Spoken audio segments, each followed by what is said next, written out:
The wind scratches first, low and brittle, carrying the smell of damp earth and spent gunpowder. The ridge is quiet, but not peaceful, a hush pressed hard by the weight of what is coming. In the shallow trench, the young man tightens his grip on the rifle, each finger knuckling white around the stock. His breaths come shallow, quick, the frost biting at exposed skin, and he can hear the distant rumble of movement across the valley. Men, hundreds of them, shifting through smoke and shadow. He is alone, not a squad, not a company, just himself and the earth under his boots. The trees around him shiver with cold wind and echo faint gunfire from far-off hills. Every heartbeat seems louder than the last, counting down to the impossible. Behind him, the bunker's broken walls offer no comfort, only memories of others who were once here, who hoped to hold a line. His eyes scan, calculating, measuring distance, chance, survival. The Germans move like a tide, relentless, and every second stretches thin across the sky. Every rifle crack a drumbeat in the frozen morning. Bullets whisper past, each one a reminder that death has no hesitation, no mercy. He drops prone, fires, waits, breathes, and fires again. The ridge shakes with the echo of artillery and shouted orders. The world narrows to muzzle flashes and the rhythm of his pulse. Every shot he takes is both defiance and desperation.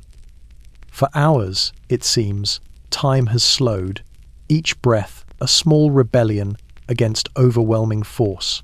The young man, barely more than a boy, becomes a monument of stubborn courage, a silhouette against fire and smoke, holding back the tide with nothing but determination and steel. When the last echoes fade, the ridge is quiet again, but changed. The frost has settled into every footprint, every crater, and into the memory of the man who faced impossible odds. He is bruised, bloodied, trembling but alive. A single soldier against 250 held the line. History remembers not just the numbers, but the defiance, the sheer improbable courage that marked one moment in a world torn by chaos. It is not the victory that lasts, but the image of one soul standing, alone, against a storm of men. So tonight, turn down the lights. Imagine standing on that ridge, cold and alone, hearing the distant roar of thousands, and knowing that courage is sometimes the only thing between the world and oblivion. Subscribe and stay with me. Tell me where you're listening from, because the stories of war are best shared quietly, in the dark, where the echoes settle and the wind carries them forward. The wind scratches first, not loud, not violent, but persistent, pressing against the ridge like a living thing. It slips through the cracks of the bunker, curling around boots and rifle barrels, lifting the edge of tattered maps and empty ration tins. The earth is cold beneath the soles of his boots, hard and unyielding, yet soft with frost in places where the night refused to leave. Somewhere beyond the mist, the valley hums with a low vibration, a distant thrum of movement too vast to fully comprehend. He listens. The hum has a rhythm, a pulse, and he knows that soon it will break into the sharp, biting noise of artillery and men. He is 17, not a veteran, not even a boy who has seen much of the world beyond the barracks and the faint horizon of the valley. Yet here he is, stationed on a ridge that seems impossibly narrow against the sweep of the approaching enemy. The bunker behind him is solid German engineering, they said, but it is hollow, a shell of concrete and steel that holds only a fraction of the comfort one might wish for. He moves his hands along the rough surface, checking the rifle once more. Cold steel bites at his fingers, even through the gloves, and he flexes them, tries to bring warmth back into the joints. Every breath fogs before him, mingling with the frost already clinging to his hair and eyelashes. Around him, the ridge is silent but alive. Trees shiver against the gusts, their branches scratching against one another like whispers in the dark. Snow lingers in patches where the wind has not yet scoured it away, melting in some places to a wet sludge underfoot. The smell of damp earth and something darker smoke from distant villages, perhaps, or the faint tang of iron from shells long fired clings to everything. He inhales sharply, tasting it, committing it to memory. The air is thick, though it feels thin in his lungs. He feels the weight of the valley below, the hundreds of men who will soon attempt to take this line, and the tiny, almost ridiculous defiance in the fact that he is alone. Somewhere in the distance, a faint sound reaches him, not a shout, not a gunshot, but the rustle of movement, soldiers shifting through the morning haze, boots crunching against frozen soil, voices swallowed by fog. His eyes narrow, scanning, counting, imagining. The numbers press against him. 250 men, he thinks, and he is one. The ridge seems impossibly long, impossibly narrow, yet the impossibility sharpens his senses. Every twitch of a branch, every whisper of wind becomes a signal, a clue, a warning. He shifts slightly, testing the ground underfoot, listening to the frost creak and sigh beneath his weight. He lifts the rifle slowly, keeping it trained on the valley, a lone sentinel in a frozen world. Somewhere, a distant shell bursts, a muted crack that rattles through the earth rather than the air. He flinches, then steadies himself, tightening the strap across his shoulder, feeling the reassuring heft of steel against bone. Each second stretches into eternity, the wind scratching insistently, the valley breathing quietly beneath layers of fog and anticipation. Time has a different shape here. Minutes are measured in breaths and heartbeats, in the shiver of a tree, in the faint, almost imperceptible rise of smoke on the horizon. He crouches, lower, tests the scope, whispers a prayer to a god he barely believes in. The wind scratches, and he listens. Somewhere beyond the mist, the world waits, and he waits with it 17 years old, rifle in hand, on a ridge that will soon erupt in fire, smoke, and impossible courage. The ridge holds him now, and he holds it back. For a moment, the wind and the frost and the silence are all that exist, and he knows the storm is coming. The ridge is alone, not just in its solitude, but in the sense of impossibility it carries. It stretches along the horizon like a knife's edge, a thin line between the valley below and the clouds above. He moves along it slowly, boots crunching against frost-hardened soil, every step measured, careful. Behind him, the broken bunker and scattered debris offer reminders of the Earth's stubborn permanence, but no comfort. The ridge does not belong to anyone yet, and soon it will belong to those who dare to seize it. He alone must decide what that means. The cold presses in layers. It seeps through wool, through gloves, into the bones. His face is raw from wind, cheeks stinging, nose running despite the scarf tied tightly around his mouth. Each inhale brings the sharp taste of frost and gunpowder, lingering from distant skirmishes. The valley beneath him seems impossibly wide, an expanse of shadow and muted color, stitched together with the movement of distant troops. They advance, slowly, unknowingly, their rhythm carrying a terrible inevitability. 250 men, he reminds himself.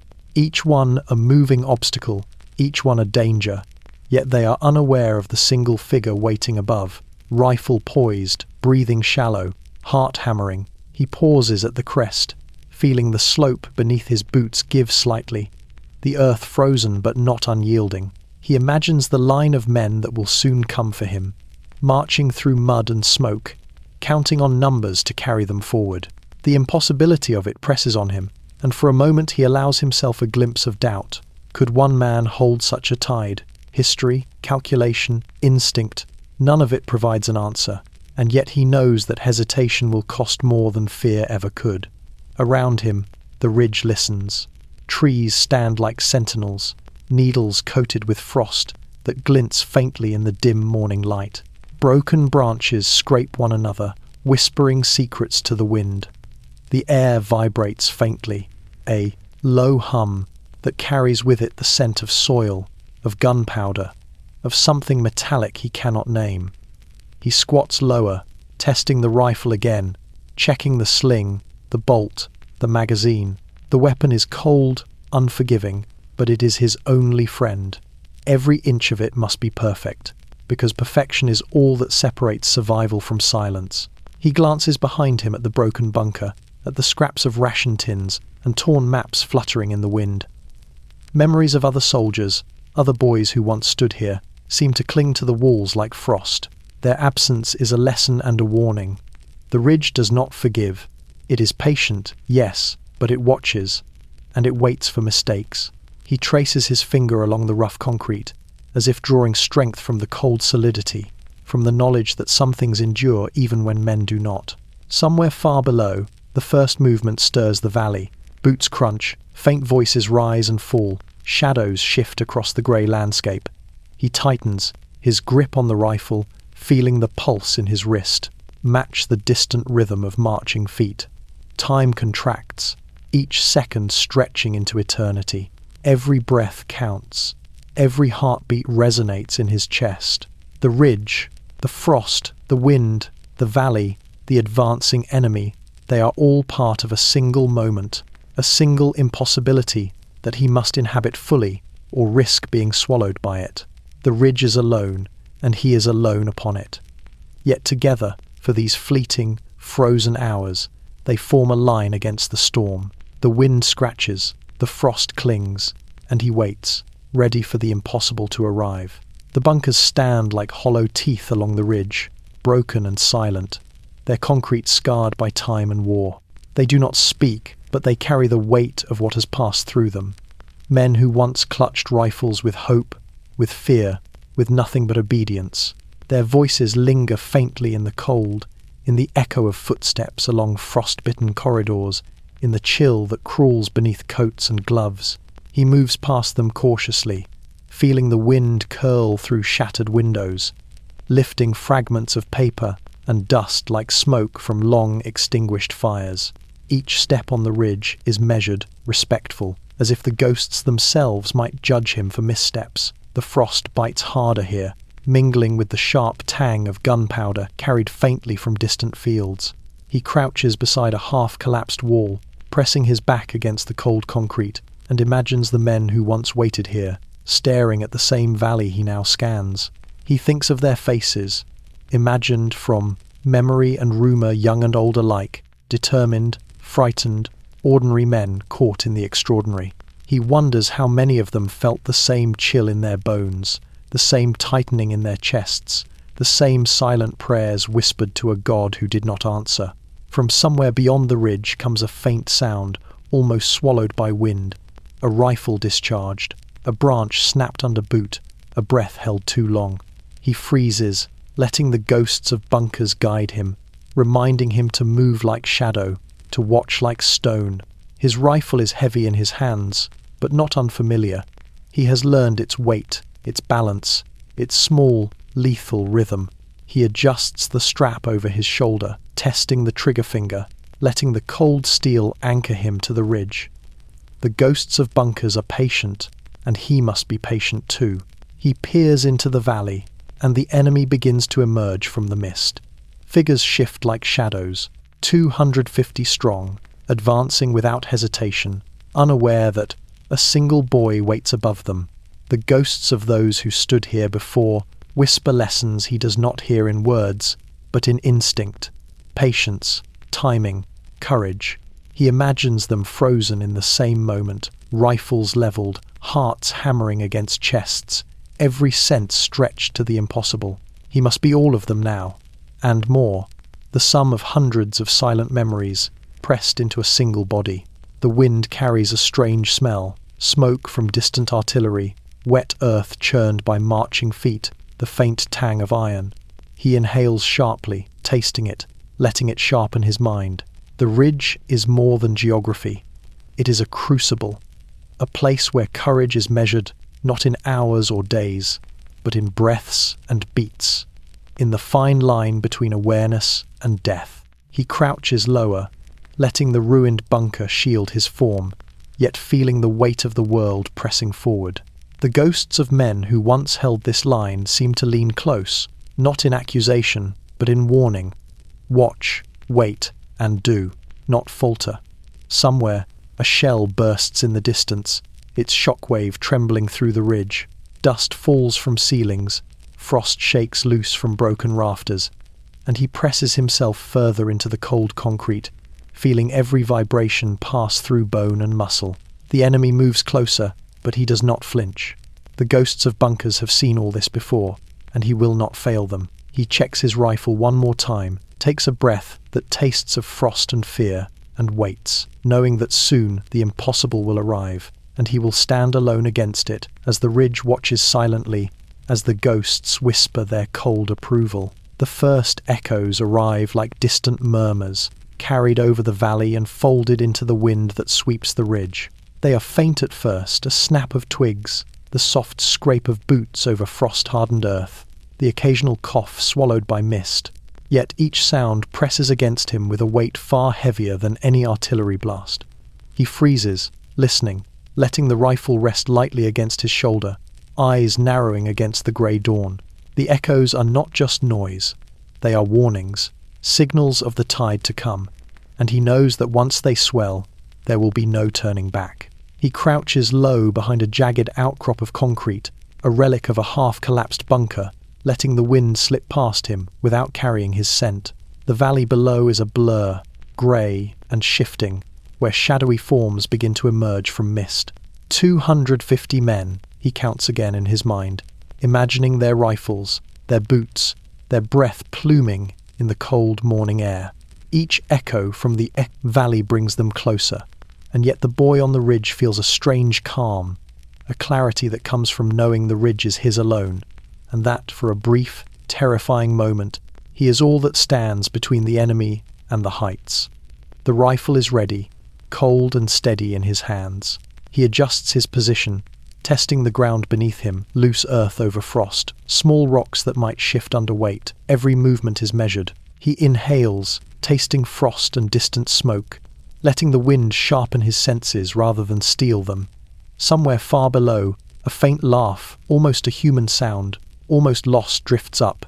He imagines the men in the valley, confident in their numbers, unaware that one soldier has already marked every shadow, every movement, every inch of ridge where a foot might falter. The first shot cracks, not from him, but from below, a single rifle, a harbinger. The sound carries across the valley like a bell, bouncing off trees and frozen ground. He flinches, but does not fire. He watches. Each echo that follows is part of a rhythm, a cadence he must learn quickly. The soldiers in the valley are moving, adjusting, calling to one another in whispers and low shouts. The ridge is their horizon now, and he is the solitary line that divides them from it. Frost clings to his hair, to his eyelashes, to the edge of his gloves. He breathes shallow, careful not to disturb the ridge with a sound of his own. Every echo is a heartbeat of inevitability, every distant shout a reminder of what is coming. He imagines the next few minutes stretched into hours, each second folding into the next like a spiral. He knows that hesitation is a luxury he cannot afford, that timing, precision, and patience are all that stand between him and obliteration. He adjusts the rifle again, feeling the familiar weight, the cold bite of steel, the comfort of its form. He imagines each echo as a signal, each whisper of the wind as guidance. The ridge has seen this before, the ghosts of bunkers, of men who once held similar lines, press close in memory. They do not speak, but their presence is a constant reminder. Watch, wait, and be ready. The first echoes are only the beginning, the gentle tremor before the full roar of battle descends, and he steels himself for the impossible hours ahead, knowing that soon the valley will rise against him, and he will be alone. The valley stretches below like a grey sea, and the shadows within it begin to move. He counts them quietly, silently, each one a pulse in a rhythm that threatens to overwhelm. 250 men, he reminds himself again, tracing their advance with eyes narrowed against mist and frost. They are indistinct at first, blurred by distance and early morning haze, but the ridge lends him clarity, a vantage born of elevation and inevitability. Each shadow shifts, rises, falls, a living tide pressing slowly toward him. He imagines the faces behind the shapes, eager, disciplined, unaware of the boy who waits. His hands grip the rifle with a mix of familiarity and reverence. Every joint aches from the cold, every finger stiff with frost, but the rifle feels like an extension of himself, a singular means of defiance against the impossible. He adjusts his stance, letting the wind carry away his scent, letting the ridge cloak him in shadow and concrete. He counts again, slowly, deliberately, mapping the positions, the apparent ranks, the gaps and openings that will define the next few moments, perhaps the next few hours of his life. The shadows shift like waves, moving over craters, between trees, along the ridges of distant hills. He sees the glint of rifles catching faint light, the flash of helmets, the sway of packs against shoulders. He imagines the men behind them, each one confident in his strength in numbers, each one unaware that they approach a single figure, waiting with patience that only desperation can sharpen. 250 shadows, and he must meet each one. He counts them in his mind, not aloud, tracing their march with a clarity born of fear and focus.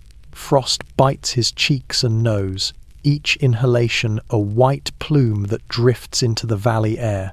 His body is tense, coiled, every muscle aware of the impossible task ahead. The shadows are no longer merely figures. They are a tide, a living entity pressing against the ridge, and he feels the weight of it in his chest. The ridge itself seems alive now, trembling beneath the anticipation, whispering reminders of previous men who stood here, who counted shadows in similar grey mornings, who learned that patience is as lethal as any rifle. A distant crack reaches him, a rifle fired far below, and the shadows shift again. Some pause, some duck behind terrain, some advance without hesitation. He adjusts his rifle slightly, eyes tracing each movement, fingers flexing around cold steel. Every shadow is a potential threat, every movement a calculation. He imagines the ripple of the ridge itself carrying his presence to them, unseen, yet felt in hesitation, in the pause of a boot, the subtle jerk of a shoulder. The morning stretches thin, each second folded into the next. He counts, again and again, letting the rhythm settle him, let focus sharpen his mind. The ridge is both prison and weapon, holding him and giving him leverage in the same motion. Shadows continue, their approach, a tide he must confront alone, and he prepares, calculating angles, distances, timing. The valley below hums quietly, a low vibration that threads through bone and steel alike. In the stillness between echoes, he breathes, listening to the wind, to the ridge, to the subtle movements of the shadows. They will not pause long. Soon the tide will break, and the impossible will arrive, pressing against him in numbers that defy reason. For now, he counting shadows, counting seconds, counting the moments that stand between the quiet ridge and a storm of men. Each shadow is a challenge, each pause a small victory. He tightens his grip on the rifle and waits, knowing that when the first wave crashes, he will have become one with the ridge, one with the wind, one with the ghosts that have watched from bunkers long abandoned. The rifle waits as he does, a silent partner in the frost-bitten dawn. Its metal is cold, unforgiving, pressing against his shoulder with the familiar weight that steadies his mind. He flexes his fingers along the stock, testing the trigger, feeling the steel bite through his gloves, a reminder that every movement, every breath, every heartbeat will matter. The ridge itself seems to lean into him, lending support and menace at once, and the wind scratches through broken bunkers and jagged earth like a warning, urging him to steady, to focus, to survive. He adjusts his stance, pressing low into the earth, letting the rifle cradle him as much as he cradles it. Frost creeps along his sleeves and over his cheeks, but the rifle's cold embrace is a measure of control, a singular point of certainty in the chaos of the valley below. 250 men move slowly through the mist, boots crunching, rifles glinting faintly, unaware that one young soldier watches them from above, calculating angles and distances, timing each pause, each step, each hesitant movement. His eyes scan across the grey landscape, noting terrain, cover, elevation, every imperfection that might serve as advantage or hazard. The wind carries the faint scent of smoke and iron, ghostly reminders of previous battles that shaped this ridge into both prison and weapon. He inhales, letting the cold air sharpen his senses, focusing on the valley, on the shadows, on the rhythm of approaching boots. Each sound is magnified, the scrape of a pack, the whisper of fabric over frost, the muted tap of a helmet against rock. Every sound is a signal, every pause a clue, every heartbeat an echo of inevitability. The rifle's cold metal seems to anchor him, giving structure to the chaos, lending purpose to his trembling body.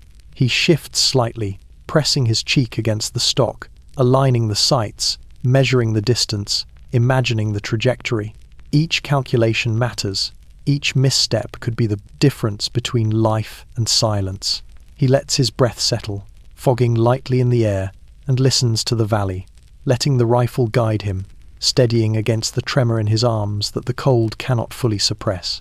Frost bites at the edges of his vision, at the tips of his fingers, but the rifle absorbs his focus, becomes an extension of thought, a conduit of defiance against the impossible numbers advancing below. Distant shots echo through the mist, brief and muffled, but they ripple along the ridge, vibrating through the earth and through him. He flinches, then steadies, letting the rifle remind him that it is a tool of precision, not panic. Every shot he may take must count, must be deliberate, must assert his presence against a tide of men who do not yet know that a single boy stands between them and the ridge. He imagines the ghosts of bunkers past, men who once gripped similar weapons, frozen in the same tension-filled moments, and he draws a measure of quiet, strength from their silence. Time bends here. Seconds stretch into eternity as he cradles the rifle, feeling its cold bite, listening to the valley, counting shadows, anticipating the surge that will inevitably arrive. Every fiber of him is aligned with the weapon. Every thought, every tremor, every sensation is filtered through it. The rifle is cold, yes, but in its embrace is certainty, a touchstone in the impossibility that surrounds him. The tide of men will come, relentless, and he will meet it with this weight in his hands, this steel against flesh, this focus sharpened to a singular edge. The ridge is his, for now, and the rifle will not fail him, nor will he fail the ridge. He waits, the valley humming, the wind scratching, the impossible approaching, knowing that survival and defiance are measured in the cold embrace of steel. Orders are a memory now, faded and irrelevant, like smoke curling through the morning frost. They were given, he remembers, in crisp tones over crackling radios and hurried shouts. But the ridge has its own rules, and the valley below has no patience for protocol. He is 17, a boy by the world's measure, and yet the responsibility presses on him with a weight far heavier than any corporal's badge or officer's command. There is no company, no squad, no support, just the ridge, the rifle, and the tide of men advancing through mist and shadow. All previous orders dissolve in the reality of the impossible stand before him. The wind carries distant voices, muffled and indistinct, overlapping with the soft scrape of boots over frost-hardened earth. He listens, letting each sound shape his response, each echo guide his movement. The valley is alive with the rhythm of 250 men, unaware of him, unaware that a single figure watches from above, poised and patient. He adjusts the rifle again, feeling the cold steel bite through gloves and bone, and remembers training that now feels distant, abstract. The ridge does not care for doctrine. It cares for awareness, timing, and the stubborn refusal to yield. He moves along the ridge slowly, deliberately, pressing into shallow depressions and crumbling walls for cover. Each motion is calculated, as if the earth itself might betray a misstep. Frost clings to his hair and coat, mingling with the faint scent of gunpowder and iron that drifts from the valley. Every breath comes shallow, each exhalation curling into the morning mist. Orders are forgotten, but instincts remain. Measure distance, track movement, anticipate rhythm. Each shadow, each faint glint of metal, each whisper of sound becomes data, and he must process it all, alone, against a force that is many times greater than himself. He glances behind him at the broken bunker that once offered the illusion of safety. Its walls are fractured, pocked, with scars from shells long spent, and inside, memories linger of soldiers who came and went, of commands shouted and unheeded, of men who never returned. He imagines their voices, their instructions, but they are faint now, almost ghostly, swallowed by the wind and the rising tide of boots below. There is no recourse to following orders, no chance to pass responsibility onward. Here, on this ridge, he is both soldier and general, scout and artillery, guardian and executioner. The first cracks of rifle fire reach him across the valley, brief and distant, yet their presence sharpens his senses. He hears them, notes their cadence, and waits. The shadows in the mist shift again, advancing deliberately, confident in numbers, unaware of the single defiance poised above. Every step they take is measured against his preparation, against the weight of his rifle and the ridge beneath his boots. Orders, once the backbone of obedience, are now nothing more than whispers, replaced by instinct, calculation, and a stubborn resolve that he cannot name but understands fully. He crouches lower, letting the rifle rest lightly against his shoulder, eyes scanning every movement, every glint of metal, every flicker of motion. Frost bites, wind scratches, and the ridge itself seems to tremble beneath the anticipation. 250 men, and he alone must stand against them. Every instinct tells him to wait, to measure, to let the moment arrive rather than rush it. Orders forgotten, he becomes the ridge, the rifle, the observer, and the executor, bound together by circumstance, by fear, and by the cold, hard certainty that the impossible must be faced head-on, or not at all. The valley hums faintly, the shadows shift, and the boy on the ridge tightens his grip on steel. The world has narrowed to a single line of sight, a single heartbeat, a single ridge. Orders are gone, forgotten, irrelevant. Only the ridge, the rifle, the wind, and the approaching impossibility remain. He waits, steady, knowing that what is to come will not bend to protocol, but only to courage, focus, and the will to stand when all else has fled. The valley hums first, a low, persistent vibration that seems to seep through the soles of his boots and settle in his bones.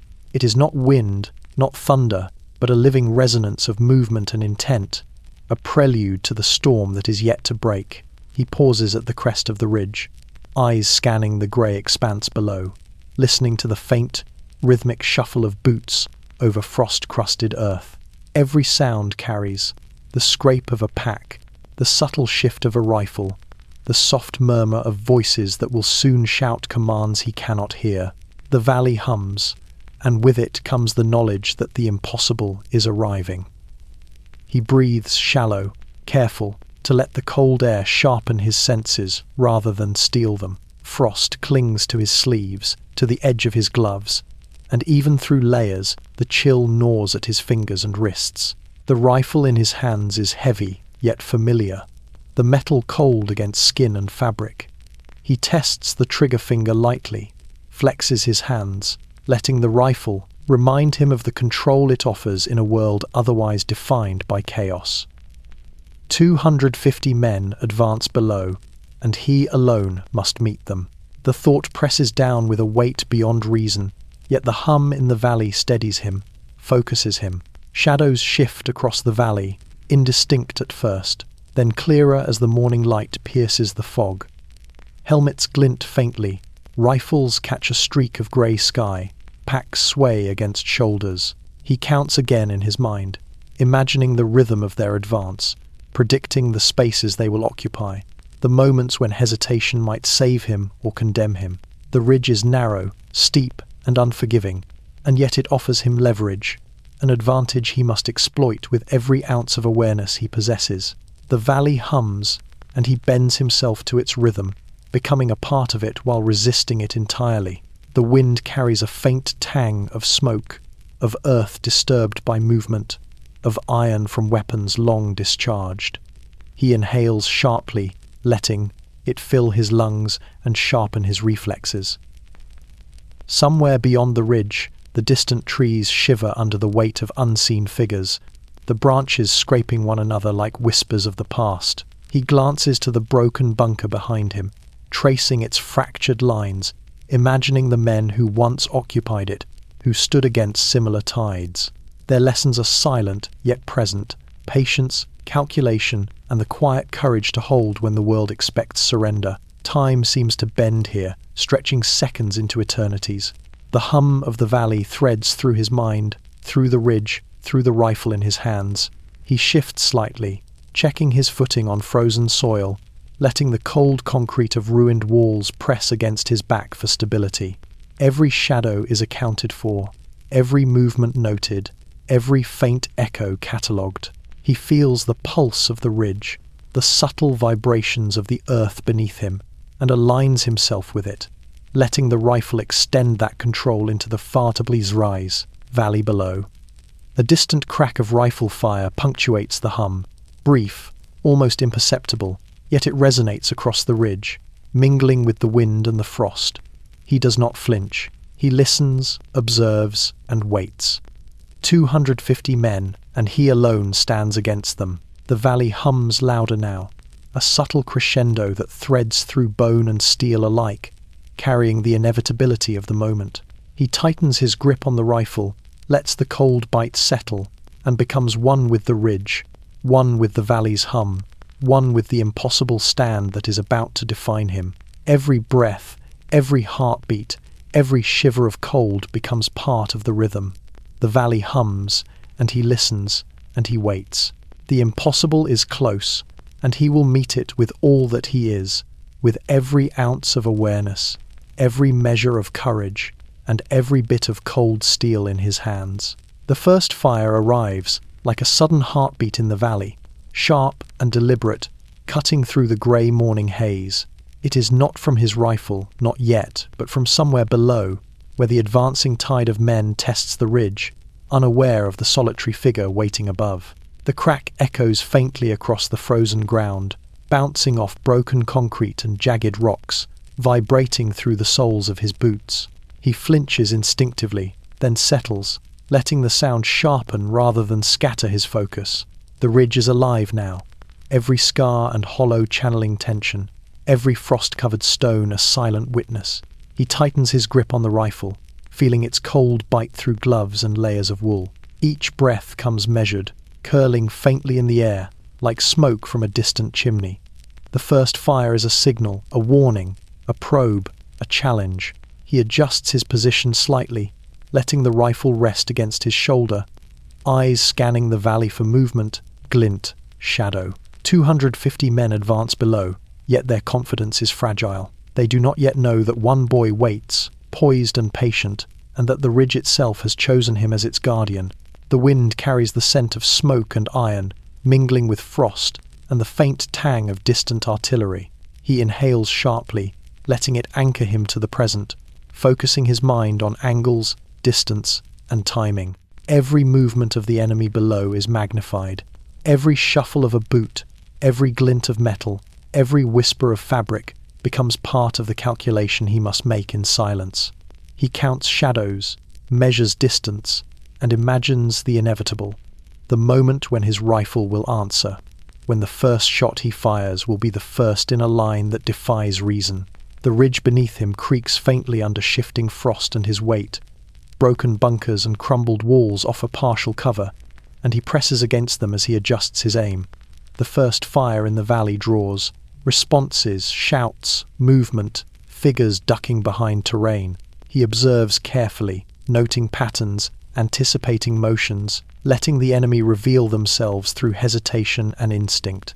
Every soldier in the valley is a variable, yet he treats them as data, cataloguing each step, each twitch, each sound, preparing for the impossible task that lies ahead. Time has altered here. Seconds stretch thin, becoming long threads that braid together the ridge, the valley, and the solitary figure on its crest. He flexes his fingers, letting them rest on the rifle, testing the trigger lightly. Frost bites at his cheeks, at his wrists, at the edges of gloves, but the cold is a companion now, a sharpening agent rather than a burden. He imagines the first bullet leaving the barrel, the recoil, the echo, and he knows it will not be enough.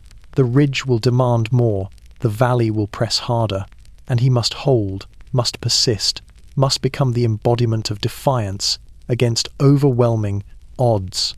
The first fire has broken the silence, yet the ridge holds, and so does he. He watches the shadows shift, the enemy adjusting, and he waits, every muscle taut, every nerve stretched, every heartbeat measured against the distant rhythm of approaching men. The impossible has begun, and he is ready. When his rifle finally answers, it will not be a single defiance, but a proclamation. One soldier against 250 will not yield, and the ridge, the wind, and the ghosts of bunkers long abandoned will bear witness. The first fire is only the beginning, and he is already prepared to meet the storm. Breath comes first, shallow and deliberate, curling into the cold morning air like mist over a frozen pond. He inhales, tasting frost and gunpowder, the faint iron tang of the earth disturbed below, and holds it for a fraction longer than instinct allows. Each exhale drifts across the ridge, dispersing into the grey light, carrying with it the rhythm of anticipation and the faint echo of fear. The frost clings to every surface, his eyelashes, the edges of his gloves, the rifle barrel freezing the moment in a crystalline hush that feels as heavy as lead. The ridge beneath him is quiet but not passive. Every rock, every shattered bunker, every hollow trench seems to press against him with the weight of expectation. The earth has seen this before. It knows the rhythm of advancing boots, the cadence of rifles, the tension of a lone figure awaiting the impossible. He presses his back against cold concrete, feeling its solidity anchor him against the tremor in his muscles. Breath and frost intertwine, the two constants in a world otherwise defined by chaos. Shadows shift below, indistinct at first, then sharper as the morning light climbs. The 250 men advance steadily, unaware of the single figure poised above them, calculating each step, each pause, each tiny twitch that might betray their intentions. He counts them in his mind, a silent litany, 1, 2, 3, over and over, as if enumerating their numbers will somehow diminish the impossibility, but he knows it will not. Numbers alone do not define this battle. Will, patience, and precise action do. He breathes, steadying himself, letting the cold sharpen his awareness rather than scatter it.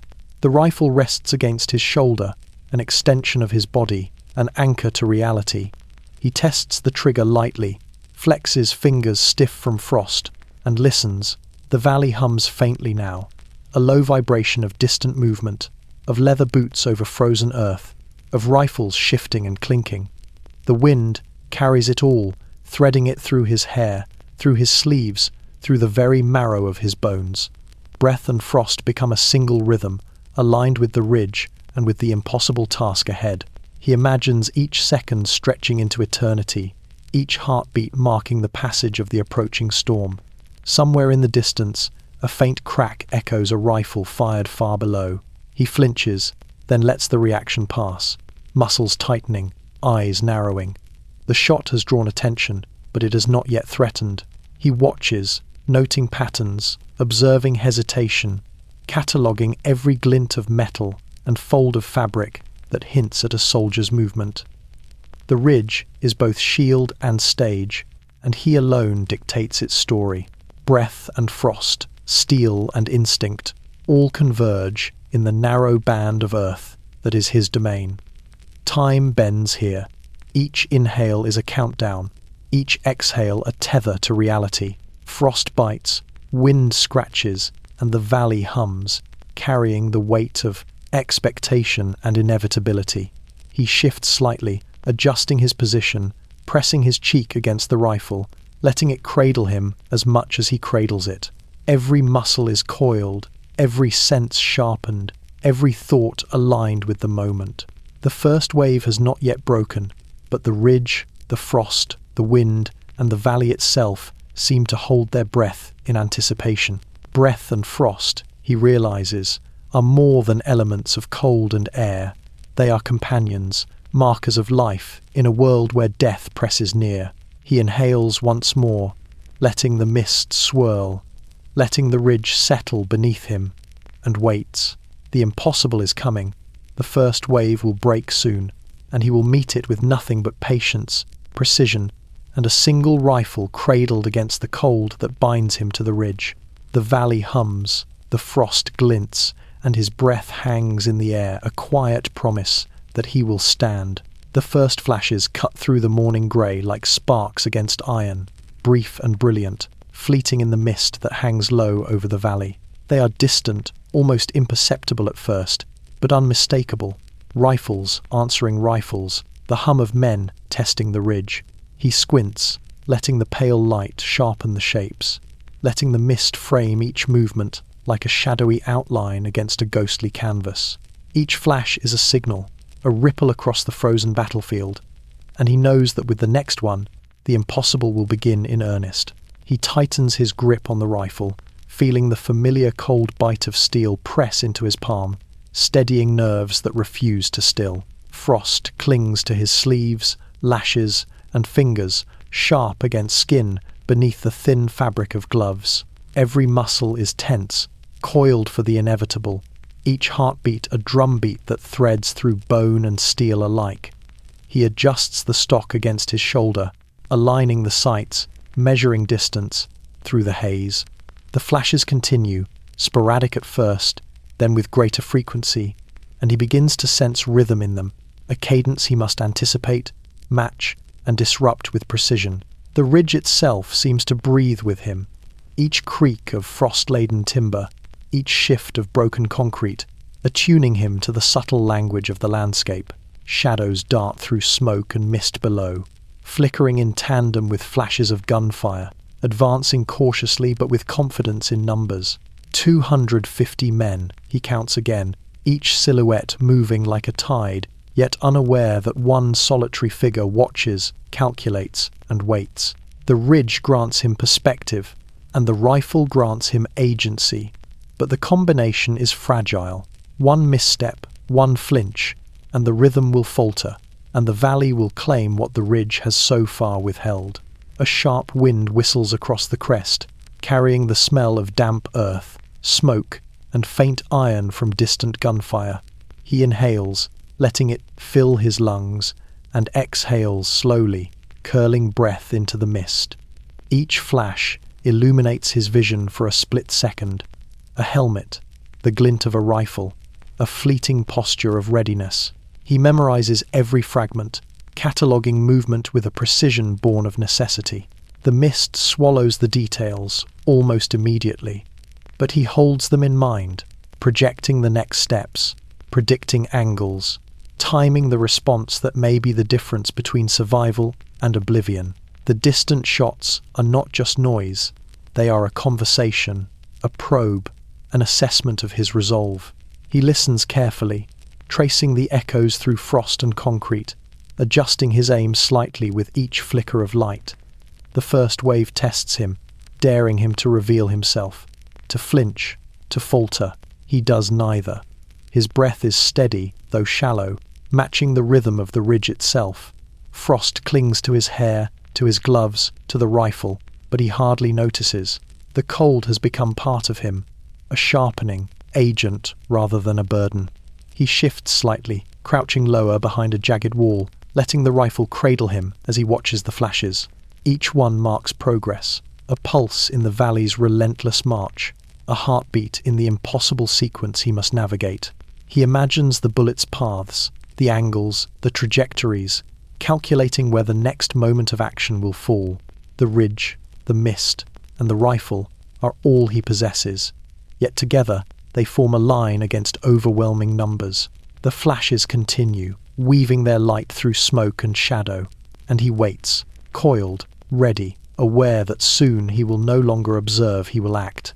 The ridge hums beneath him, wind whistles through broken concrete, and the mist carries the scent of earth and steel. Muzzle flashes in the mist mark the opening of the impossible stand, the first breaths of a battle that will test courage beyond reason. He tightens his grip, aligns the sights, and waits, knowing that when he finally fires, the ridge, the frost, and the valley will bear witness to the defiance of one soldier against 250. The tide of men moves below him like a living river, folding and rippling through the grey haze of morning mist. He counts silently in his mind, one by one, noting the rhythm of boots on frozen earth, the sway of rifles and packs, the occasional flash of helmet steel catching pale sunlight. They are methodical, confident in their numbers, oblivious to the ridge above, where a single figure crouches, rifle poised, breath shallow, muscles coiled like springs. 250 men advance, yet for all their confidence, the ridge is his domain, and he knows that patience, calculation, and instinct are his only allies. The frost clings to him, stiffening fingers and numb cheeks, yet the cold sharpens rather than dulls his senses. Each movement of the tide below is magnified. A glint of metal, a subtle shift in posture, a whisper of sound carried through frost-bitten air. He adjusts his stance, testing the grip of the rifle, aligning sights against shadow and mist.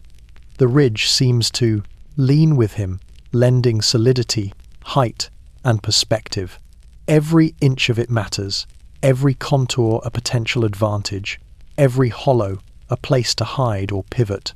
He becomes one with the ground beneath him, steel and earth intertwined, waiting for the storm to crest. The first shouts from the advancing men cut through the fog, brief, sharp, and confident. They call out to one another, issuing orders that cannot reach him, commands he does not need. He watches, noting the way they respond to one another, the pauses, the hesitations, the automatic movements of soldiers trained to obey and trust numbers rather than circumstance. He catalogues each one mentally, measuring spacing, estimating trajectories, anticipating motions. This tide is massive, relentless, yet fragile in its assumption that strength lies in mere quantity. One boy, one rifle, one ridge, and already the balance begins to shift. The wind whistles down the slope, carrying faint smoke from distant artillery, the earthy tang of frost-chilled soil, and the subtle iron scent that clings to a battlefield already alive with tension. He inhales deliberately, letting the cold sharpen his mind. Let the frost sharpen his vision. Every shadow is an equation, every flash a variable, every muffled sound a clue. The ridge hums underfoot, faint vibrations threading through boots and bones alike, aligning him with the impossible task ahead. Each breath is counted, each heartbeat measured against the steady advance of the tide below. The first shell from distant artillery bursts, and the valley trembles with its echo.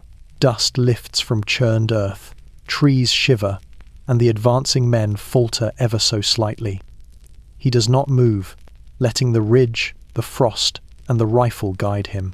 The tide presses on, but the first moment of hesitation has arrived, and he recognizes its importance. 250 men are powerful, but human, and human error can be exploited with patience, observation, and the readiness to act decisively. He adjusts the rifle slightly, resting cheek against stock, scanning the moving shadows, noting clusters, gaps, and hesitation. Frost bites harder now. Wind presses against his face, yet the world narrows to the valley, the tide, and the ridge itself. He imagines the impossible moments ahead, the dance of movement and counter-movement, the inevitability of confrontation. The tide of men flows steadily, confidently, yet he knows that when they reach the ridge, they will find not a line of surrender, but a single figure standing resolute, prepared, unyielding. Time stretches and contracts in the grey morning. The tide hums below, boots crunching over frost, rifles glinting faintly, voices rising and falling. He breathes slowly, feels the ridge beneath him, the rifle in his hands, the frost in the air, and waits. Soon, the impossible will arrive at the crest, and he will meet it head-on, alone, against the relentless flow of men.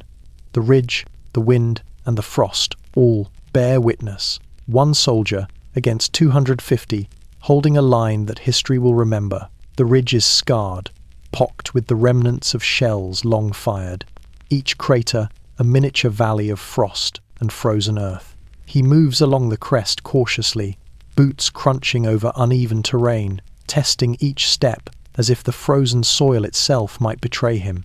The craters are both hazard and opportunity, small depressions that can shield a body, obscure a movement, or trap a foot. Every inch matters. Every hollow can mean life or death when the tide of men below finally reaches the ridge. He crouches, letting the rifle rest lightly against his shoulder, eyes tracing each shadow, each movement, each glint that the advancing enemy reveals. The frost bites at his fingers, stiffening them against the cold steel of the rifle. He flexes, lets the joints pop slightly, feeling the bite of metal and frost alike. The valley hums below, a low vibration threading through earth and bone, carrying the distant rhythm of boots, rifles, and packs. 250 men advance, and every crater becomes a point of calculation. Some will hide them from view, others might provide vantage points. He imagines their movement, anticipates the angles they will take, the pauses they might make, and positions himself accordingly. The ridge is narrow, steep, and scarred, but it gives him leverage if he respects it. Smoke drifts from distant artillery, carrying the acrid scent of burned gunpowder and churned soil. The first waves of men shift through the mist, their movements deliberate, unaware of the lone soldier above them. He counts, catalogues, and anticipates, each figure a variable in a calculation that must remain exact. Craters disrupt their advance, force them to adjust, and he notes these delays, these tiny advantages, filing them away as moments he can exploit. Every shadow that slips into a hollow becomes both threat and opportunity, each movement a rhythm to synchronize with his own. He crouches lower, pressing against the edge of a crater, letting the frozen lip shield his form. His breath fogs before him, curling faintly in the cold air, mingling with mist and smoke. Each inhale sharpens, each exhale steadies. He tests the rifle's trigger again, the metal cold against stiff fingers, letting its weight ground him in the ridge. Frost clings to his coat and hair, but he hardly notices. The focus required to navigate the cratered ground leaves no room for distraction. The enemy continues to approach, boots crunching, rifles glinting, numbers pressing forward with confidence born of collective strength.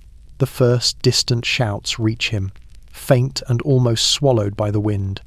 The craters scatter the sound, muffling some, echoing others. He listens carefully, noting the cadence, the rise and fall, the subtle shifts that indicate hesitation or adjustment. The ridge, scarred and uneven, amplifies these details, making each movement of the enemy more readable. Every depression, every mound, every frost-coated rock becomes a tool in his strategy. He shifts slightly, testing his footing, pressing the rifle closer, aligning sights with the shadows that skirt the edges of craters. Time has slowed to a crystalline precision, each heartbeat a measured unit, each breath synchronized with the frost and the ridge itself. The valley below hums faintly, the craters shaping the path of the tide, and he adapts, anticipating each move, ready to meet the impossible with calculated defiance. The ridge remembers the scars, and he honors them with patience, precision, and courage. Every crater, every hollow, every frozen mound is both challenge and ally. And he bends himself to the terrain, to the rifle, to the impossible stand that awaits, knowing that the ridge and he are inseparable, one against 250. The silence presses first, thick and unyielding, like a weight pressing against the chest. He feels it in every muscle, every nerve, a quiet tension that vibrates in rhythm with his heartbeat. The ridge holds its breath, the wind softened, the frost heavy, as if the world itself anticipates the impossible. 250 men advance below, yet for now, the valley seems suspended in this frozen moment. He crouches behind a fractured bunker wall, rifle poised, eyes scanning every shadow, every subtle flicker of movement. In the stillness, each heartbeat is amplified, each breath a drumbeat marking the passage of time. His fingers flex along the cold steel, joints stiff from frost, yet every movement deliberate, measured. The ridge is uneven, scarred with craters and broken concrete, each depression a potential refuge, each mound a vantage point. He shifts slightly, pressing closer to the earth, letting the rifle become an extension of his body. Frost clings to his gloves and hair, dusting eyelashes like tiny crystals, yet the chill sharpens his focus rather than dulls it. The heartbeat in the silence is a metronome, guiding attention, calculating rhythm, synchronizing mind and body with the ridge itself. He listens intently to the valley, noting subtle sounds, the scrape of boots against frozen earth, the muted thud of packs against shoulders, the faint murmur of voices carried by the wind. Every sound is amplified in this quiet, magnified into signals he must interpret. The advancing tide is confident in numbers, yet fragile in assumption. One misstep, one moment of hesitation, could be all he needs to exploit, all he needs to make the impossible momentary advantage. Each heartbeat, each inhalation, aligns him further with the flow of events, sharpening anticipation. The mist swirls across the ridge, curling around jagged concrete and broken timbers. He exhales slowly, letting the breath fog and curl into the morning, watching it dissipate into nothing. The breather ridge hums faintly beneath him, frost settling, earth shifting, the subtle vibration of distant artillery and marching men. Time stretches thin, each second drawn out into eternity. The heartbeat in the silence is not just his own, it is the pulse of the ridge's memory of past battles, its knowledge of fear and courage, its witness to impossible stands. A distant crack of rifle fire punctuates the quiet, sharp and startling. He flinches, then steadies, letting the sound sharpen his awareness rather than scatter it. Shadows move in the valley, 250 strong, yet none pause to consider the lone figure above them. He counts them silently, recalibrates positions in his mind, notes patterns and potential vulnerabilities. Each heartbeat becomes a measure, each breath a tool, each moment a chance to manipulate the tide through patience and precision. The frost clings to him as he shifts slightly, aligning the rifle with a faint movement in the mist, glint of metal, catching the pale light. He presses cheek to stock, sighting carefully, aware that one miscalculation could end everything. The heartbeat in the silence accelerates and slows, measured against the rhythm of the ridge, the wind, and the approaching enemy. He feels every vibration, every tremor in the earth beneath him, letting the world communicate what the eyes alone cannot see. The ridge waits, and he waits with it.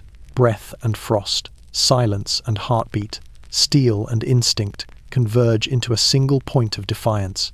The valley hums faintly, shadows ripple, and the impossible approaches, pressing against the line of sight, the line of awareness, the line of courage. One soldier stands alone, yet in the heartbeat of silence, he is the ridge itself, immovable, unyielding, ready to meet the tide of men with the precision and patience only the impossible can demand. Fingers curl tightly around cold steel, knuckles white beneath frostbitten gloves. Each one tests the rifle's trigger lightly, flexing and pressing, familiarizing themselves with the exact pressure, the minute resistance that separates hesitation from action. The ridge beneath him is uneven, scarred with craters and broken concrete, each depression a potential refuge or death trap. The frost stiffens his joints, but he does not notice. The rifle has become a part of him, an extension of his will, an anchor against the chaos gathering below. 250 men advance in waves, moving through the mist with the confidence of numbers, yet unaware of the single soldier poised above, calculating, waiting, alive in the heartbeat of anticipation. Each movement of the enemy carries a rhythm he studies carefully. Boots crunch against frozen soil, rifles shift against shoulders, packs sway with weight and cadence. Every detail is a note in a symphony of impending conflict, and his fingers on triggers become instruments, ready to transform observation into action. He shifts slightly along the ridge, testing the frost-laden ground beneath, pressing into shallow craters for stability, letting the rifle rest lightly against his shoulder. The wind whips through broken timbers and concrete ruins, carrying the smell of damp earth and distant smoke. Every inhale fills him with focus, every exhale grounds him against fear. He imagines the first shot, the recoil, the echo bouncing across valley and ridge. The rifles in the enemy's hands will respond in kind, yet the ridge is his vantage, and the rifle is his will. Fingers on triggers are not just preparation, they are discipline, patience, and defiance coiled into steel and bone. He flexes, testing each joint, aligning each digit, allowing the rifle to communicate with him in the language of weight, pressure, and resistance. The frost bites, the wind presses, and the valley hums with distant movement, yet the focus sharpens with each detail. A faint flash in the mist below draws his eyes. Helmets glint, rifles shift, figures adjust positions. He counts silently, cataloguing every man in his mind. Movement, stance, potential vulnerability, each one a variable, each variable a decision point. Fingers on triggers translate thought into readiness, anticipation into potential action. He adjusts the rifle slightly, pressing the stock more firmly against his shoulder, letting cold steel steady his trembling muscles. Frost creeps over hair and eyelashes, yet it is inconsequential. All attention is on the patterns below, the rhythm of boots, the inevitability of confrontation. The ridge itself seems to hum beneath him, tiny vibrations threading through earth and concrete, echoing faintly through bone and muscle.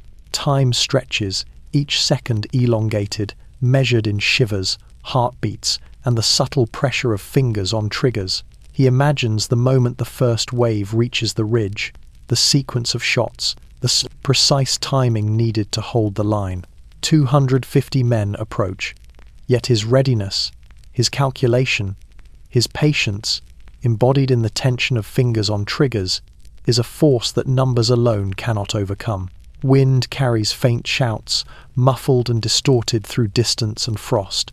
The shadows of advancing soldiers shift with hesitation and momentum alike.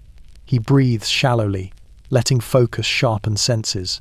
Every finger, every joint, every press of cold steel is a declaration, readiness, defiance, and the determination to survive what seems impossible.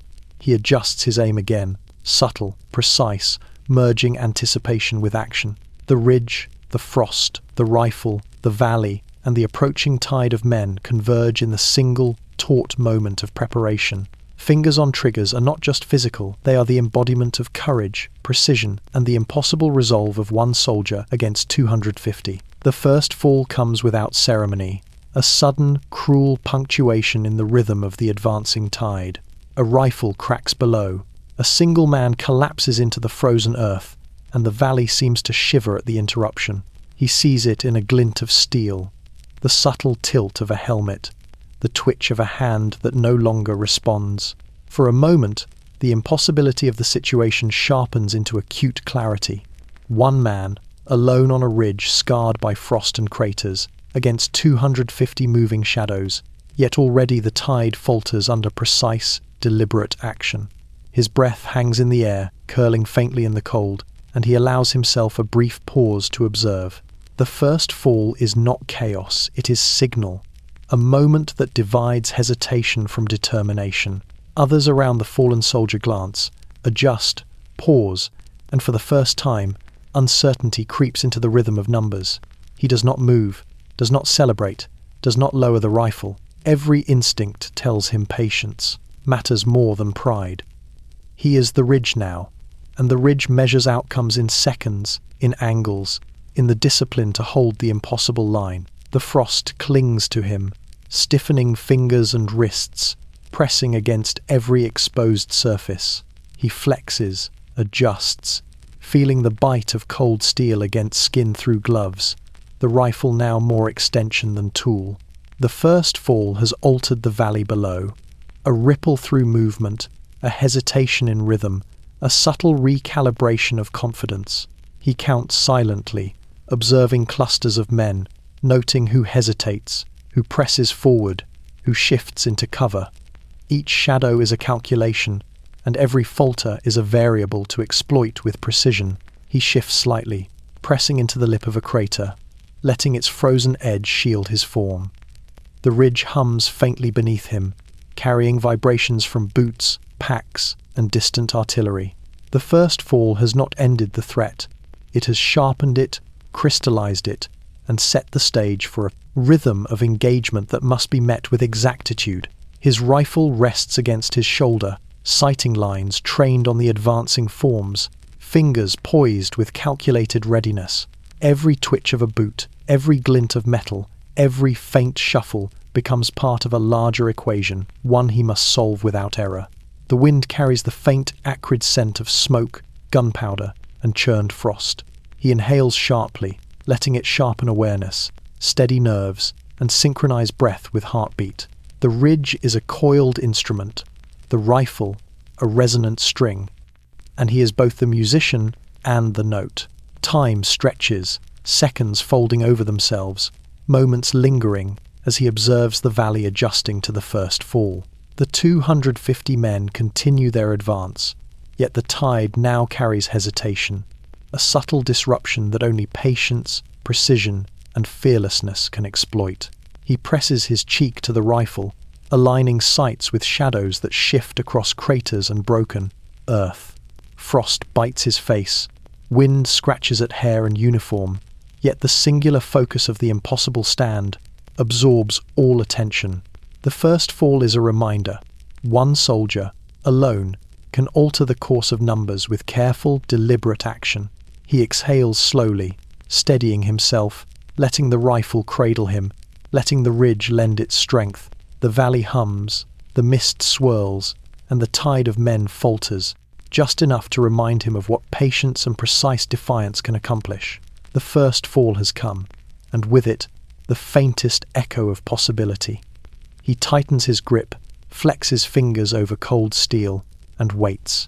The impossible has begun, and the ridge watches silently as a single soldier shapes the moment, bending the advancing tide with the quiet authority of skill, instinct, and resolve. The first fall is only the beginning. The smoke rises slowly, curling through the valley like a living thing, grey and heavy, weaving between the advancing soldiers and the ridge where he crouches.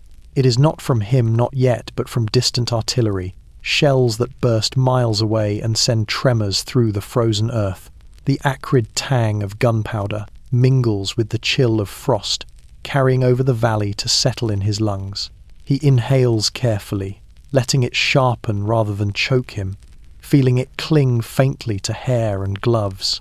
Smoke between the lines is a signal, a shroud, a test of patience, and he welcomes it.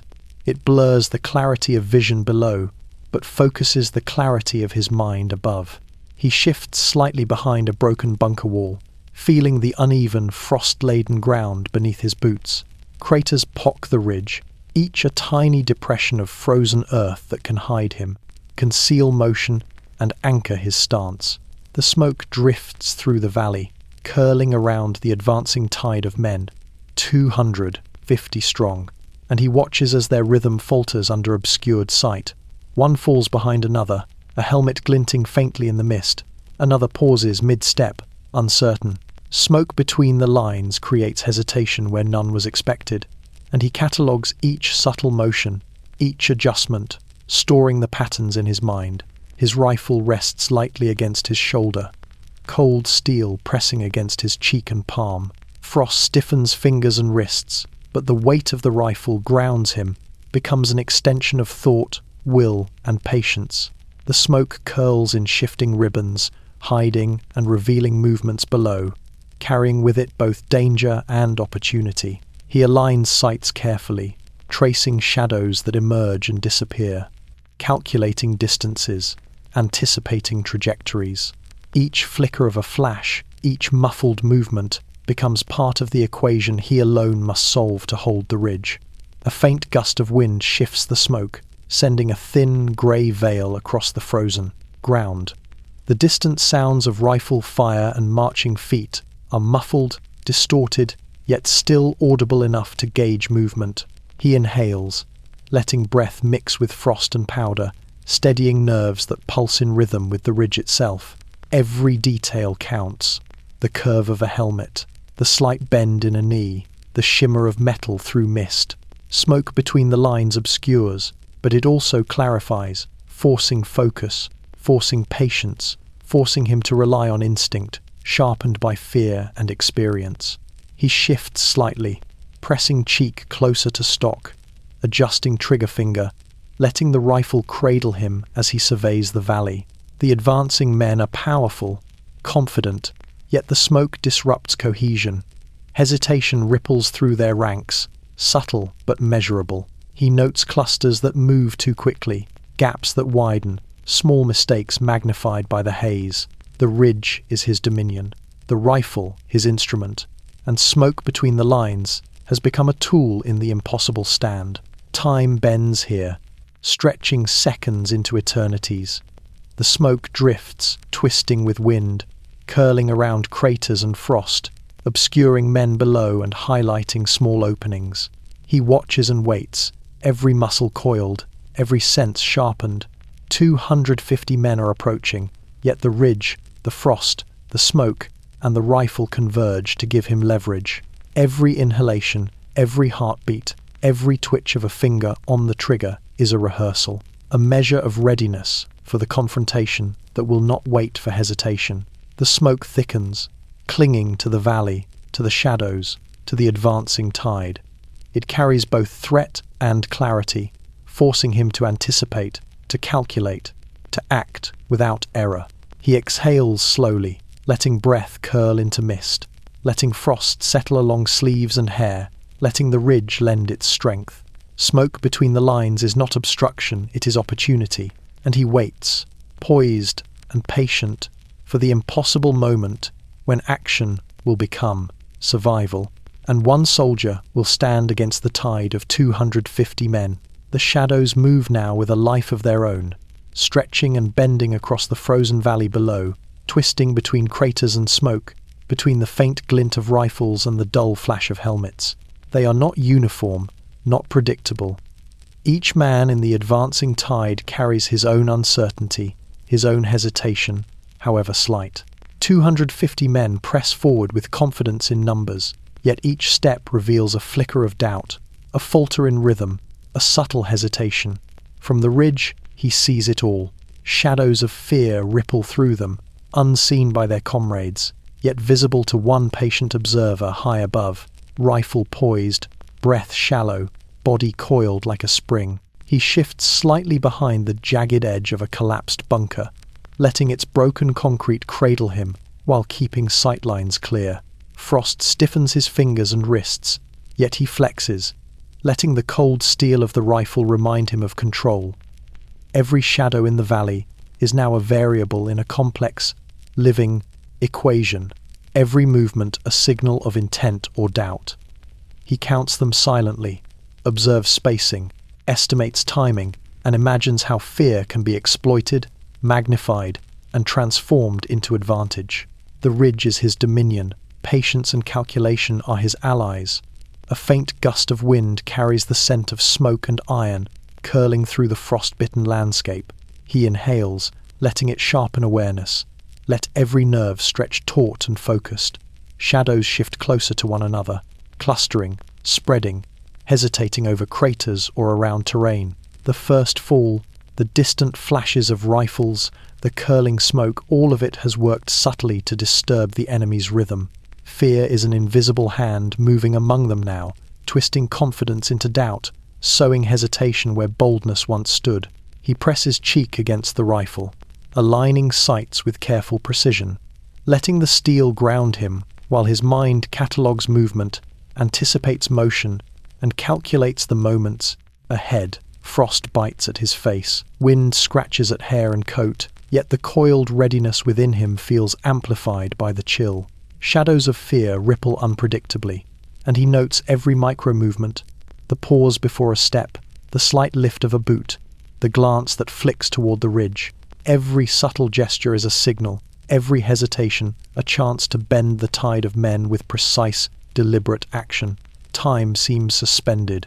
The valley hums with distant voices and muffled movement, yet every detail is magnified, every heartbeat stretched. He listens to the ridge beneath him, feels it through boots and bones, senses the vibrations of frost and craters, the subtle sway of earth disturbed by motion. He becomes part of the ridge, part of the frost, part of the rifle, attuned to the nuances of fear as it threads invisibly through the advancing tide.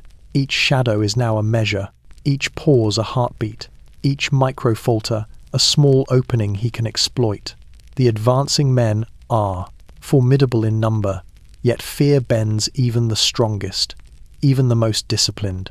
He notes clusters that hesitate, leaders who falter in issuing commands, soldiers who glance sideways at comrades as if seeking reassurance. The ridge allows him to see it all, to interpret the signals that escape notice below. He breathes shallow, steadying the coiled energy in his body, letting the rifle extend that control into precise anticipation. Shadows of fear now shape the battlefield as much as snow, frost, or steel. He shifts slightly, pressing into a frost-lined crater for stability, cheek against stock, eyes tracing movement, mind projecting outcomes. Every finger flexes lightly on the trigger, muscles taut, senses acute. The shadows of fear ripple, undulating through the valley, and he reads them like text written in hesitation, in motion, in posture. 250 men approach, yet their confidence wanes invisibly under the pressure he exerts with patience, precision, and presence. He waits, coiled and ready, letting the unseen hand of fear sharpen his advantage, knowing that when the first decisive moment arrives, the impossible will be his to meet. The ridge shakes first in subtle ways, tiny tremors that travel through frost and stone, through broken bunkers and craters, threading into boots and bones alike. He feels it beneath him, a vibration that is almost imperceptible but undeniable, a whisper of the violence to come. Somewhere beyond the mist, distant artillery sends pulses through the frozen earth, mingling with the low hum of advancing men. 250 soldiers move below, a tide of shadow and intent, unaware that the ridge itself is alive with anticipation, anchored by the presence of one solitary soldier, rifle in hand, ready for the impossible. He crouches behind jagged concrete, pressing into the uneven ridge, feeling the frostbite at his cheeks and gloves, yet letting the cold sharpen his focus. Every vibration from the earth passes through him, mingling with the subtle tremor of nerves, the tension of muscles coiled like springs, and the steady pulse of breath that curls in the freezing morning air. The ridge is more than geography. It is a living instrument, sensitive to sound, movement, and weight. Every step the enemy takes, every shuffle of boots over frozen soil, sends echoes that the ridge carries to him, amplifying anticipation and sharpening readiness. The advancing men below move with rhythm, confident in number, yet fragile in cohesion. Shadows shift, cluster, break apart, and realign across craters and terrain, their patterns influenced as much by fear as by discipline. He counts them silently, recalibrates positions in his mind, notes where hesitation ripples through the ranks. 250 men, each a variable, yet the ridge's tremors whisper opportunity. Every small quake beneath boots and earth becomes a pulse, he reads, translating vibration into tactical insight, presence into preparedness. He flexes fingers over the cold steel of the rifle, feeling its weight steady the tremor in his arms, its hardness an anchor against uncertainty. Frost stiffens joints, seeps beneath layers, but the ridge and the weapon together give him leverage, confidence, and focus. Every inhale fills lungs with sharp, icy air. Every exhale curls into mist, mingling with smoke and the faint metallic tang of distant artillery. Each heartbeat synchronizes with the ridge itself, creating a rhythm that threads through observation, anticipation, and calculation. A shell bursts somewhere far below, shaking earth and sending fragments of frozen soil skittering. The ridge trembles beneath the echo, yet he does not flinch.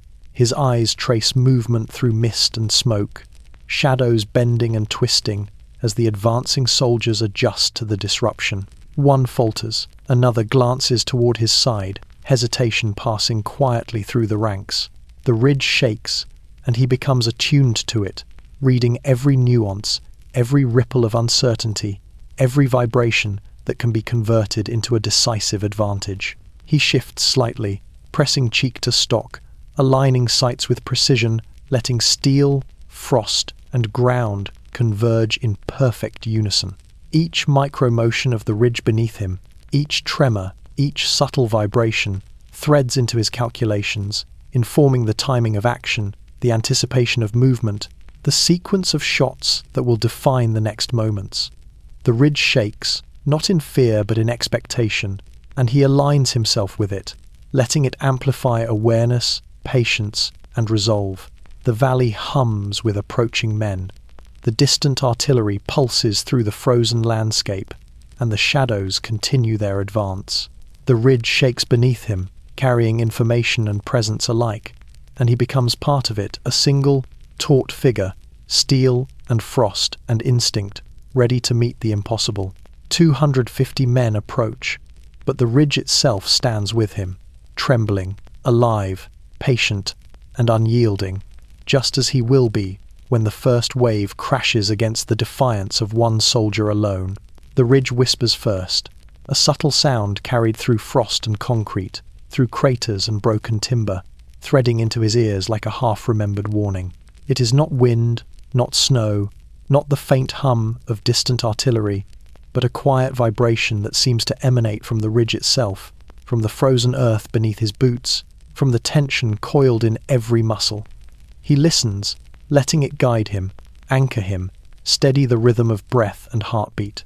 250 men advance below, confident in numbers, yet unaware that a single figure above has already aligned with the pulse of the ridge, poised and ready. He crouches low, rifle cradled against his shoulder, fingers flexing over cold steel. Frost stiffens joints, numbing fingertips, yet every movement is deliberate, precise. Each whisper of the ridge threads through his awareness, carrying information about subtle shifts in weight, the tremor of distant footsteps, the faint scrape of boots over frozen ground.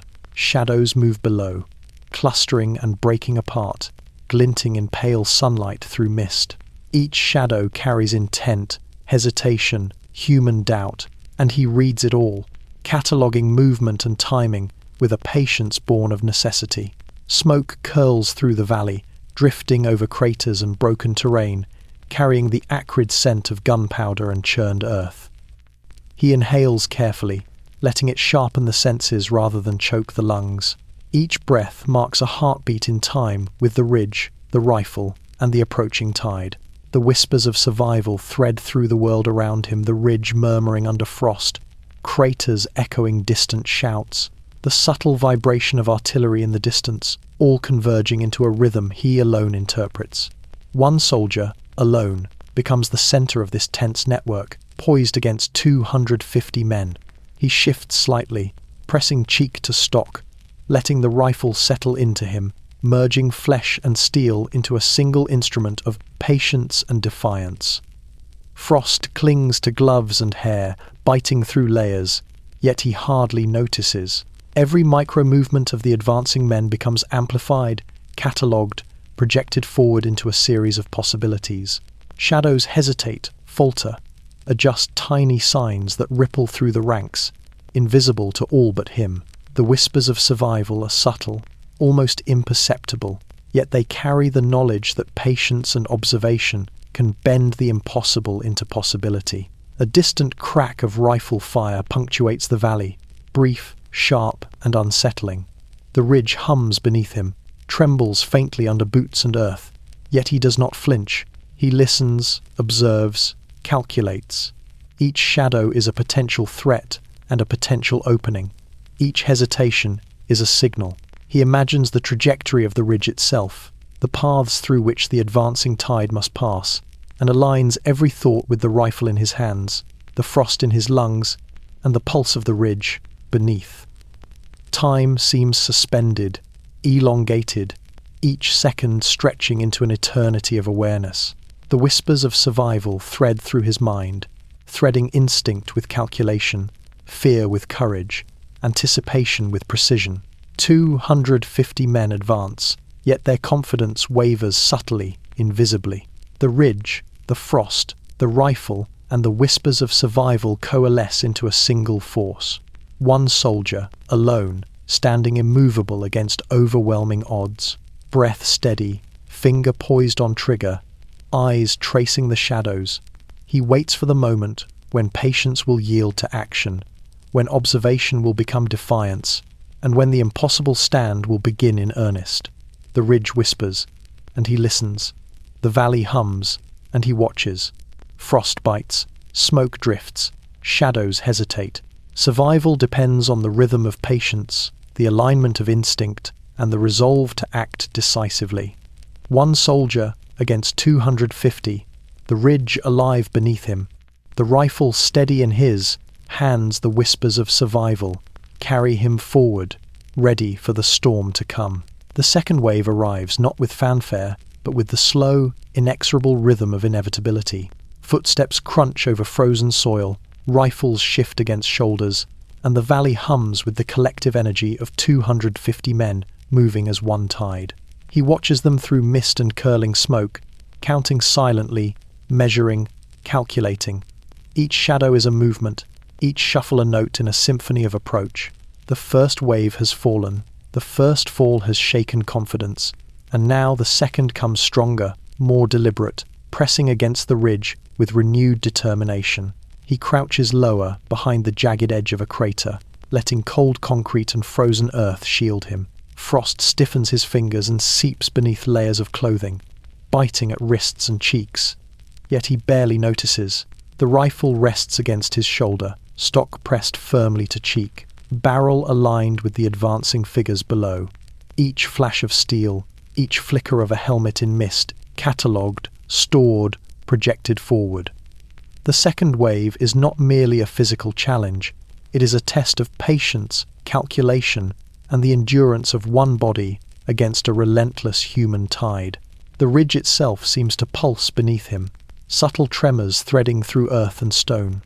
The wind presses against him, carrying the faint scent of gunpowder, smoke, and iron. He inhales slowly, letting the cold sharpen his senses, letting the frost and vibration align his focus.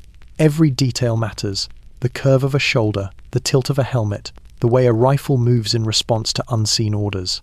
Each micro-movement can determine the difference between control and chaos, between delay and disaster. He flexes fingers along the rifle, testing the trigger, coiling patience like a spring ready to release. The second wave presses on, and hesitation begins to ripple through the ranks. Shadows break apart and reform, clusters falter, individuals glance at one another for reassurance. The first, fall, the curling smoke, the subtle tremor of the ridge, all have sown seeds of uncertainty. He studies the rhythm, predicting motion, anticipating patterns, calculating how the ridge, the craters, the frost, and the rifle in his hands can bend the tide of men into his control.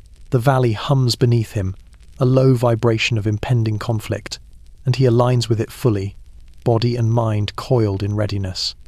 A distant crack of rifle fire punctuates the mist. The second wave responds to it in fragmented movements, hesitating, shifting, adjusting. He does not act yet, letting them reveal weakness through hesitation, letting every microfalter amplify the advantage he has carved through observation. Frost clings to gloves and hair, wind whips across the ridge, and the rifle becomes an extension of his will, translating patience into potential action. Time stretches, seconds elongating as the wave approaches, each moment weighted with consequence. He shifts slightly along the ridge, pressing into a shallow crater for stability, cheek against stock, eyes tracing each shadow.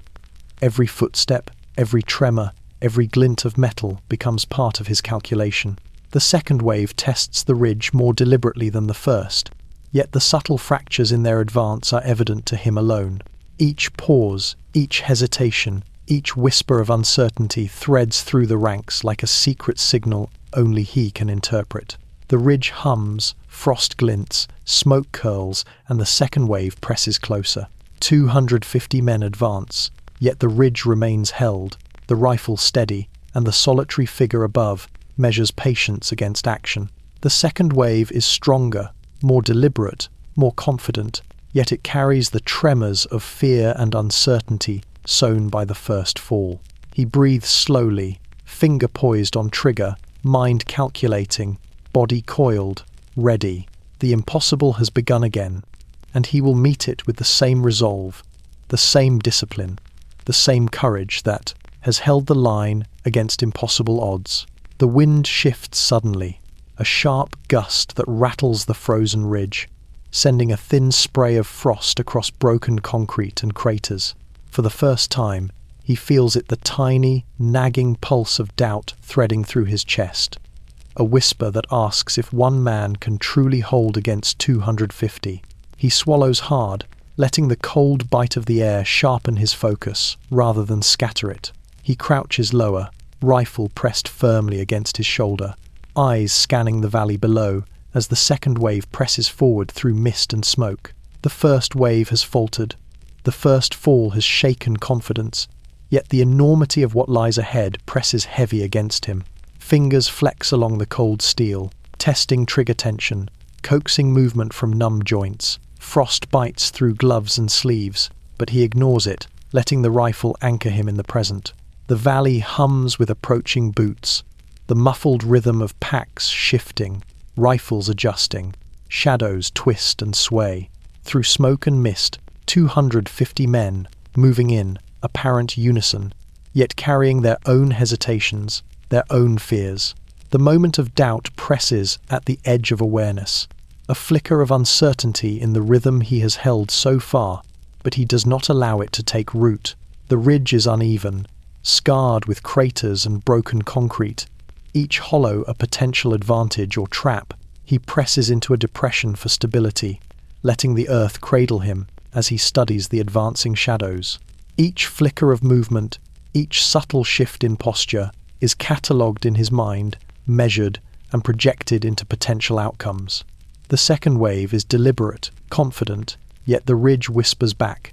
Patience, calculation, observation. He inhales sharply, letting the frost-laced air steady the tremor in his chest, aligning breath with heartbeat, aligning mind with the rhythm of the ridge itself. A distant crack of rifle fire cuts through the valley, startling but not disrupting.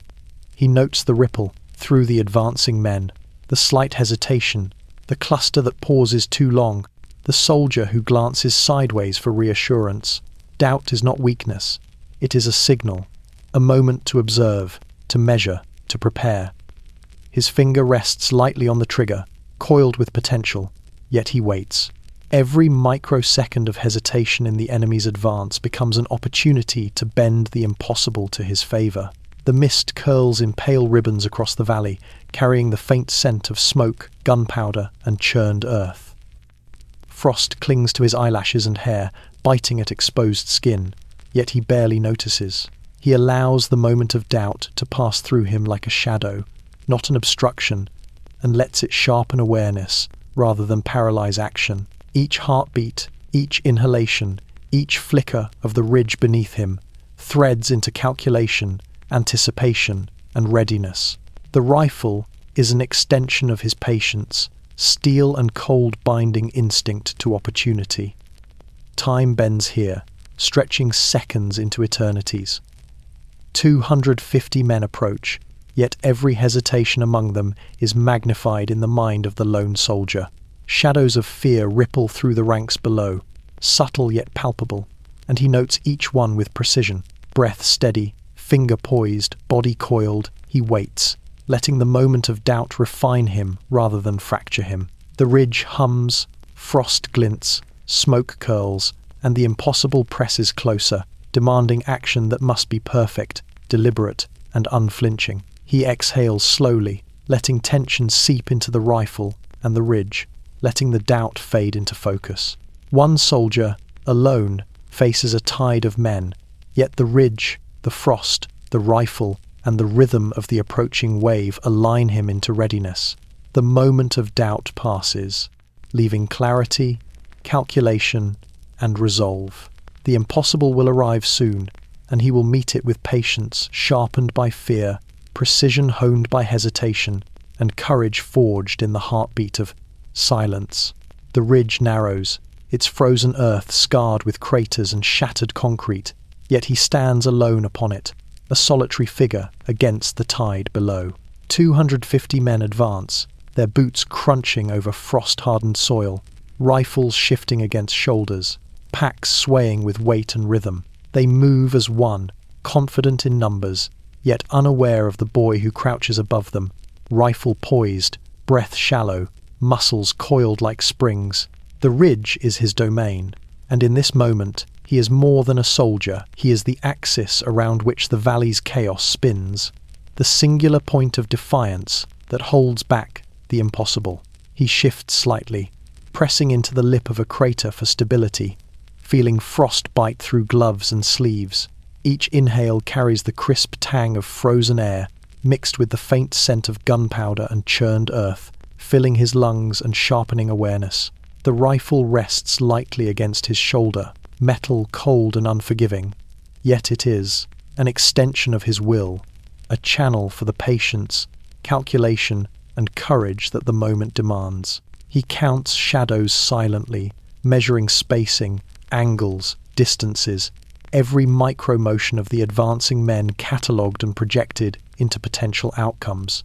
The first wave has fallen, the second presses forward, and the ridge trembles faintly beneath him, carrying vibrations from distant artillery and marching boots.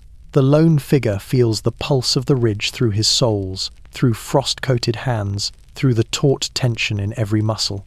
The advancing soldiers are formidable, yet each step they take is threaded with subtle hesitation, uncertainty magnified by mist, smoke, and the memory of those already felled. He watches it all, waiting for the rhythm to break, for the precise moment when action must begin, knowing that hesitation on his part would be catastrophic. Shadows shift unpredictably, clustering, separating, faltering, and recovering. Helmets glint briefly in the pale sunlight, rifles catch light, boots slip on frozen earth. He flexes fingers over the trigger, feeling the steel's cold bite anchor him, translating anticipation into readiness. Frost laces his hair, eyelashes, and cheeks, yet it sharpens rather than dulls awareness. Every micro-movement of the ridge, every tremor, every breath, threads into a pattern he alone can read. 250 men advance, yet their confidence is fragile, their rhythm broken in ways invisible to them but unmistakable to the lone figure above. The wind carries distant shouts, muffled and fragmented, echoing faintly across the valley. He inhales, letting the sound sharpen focus. Let every detail, a footstep, a flicker of motion, the sway of a pack feed into calculation.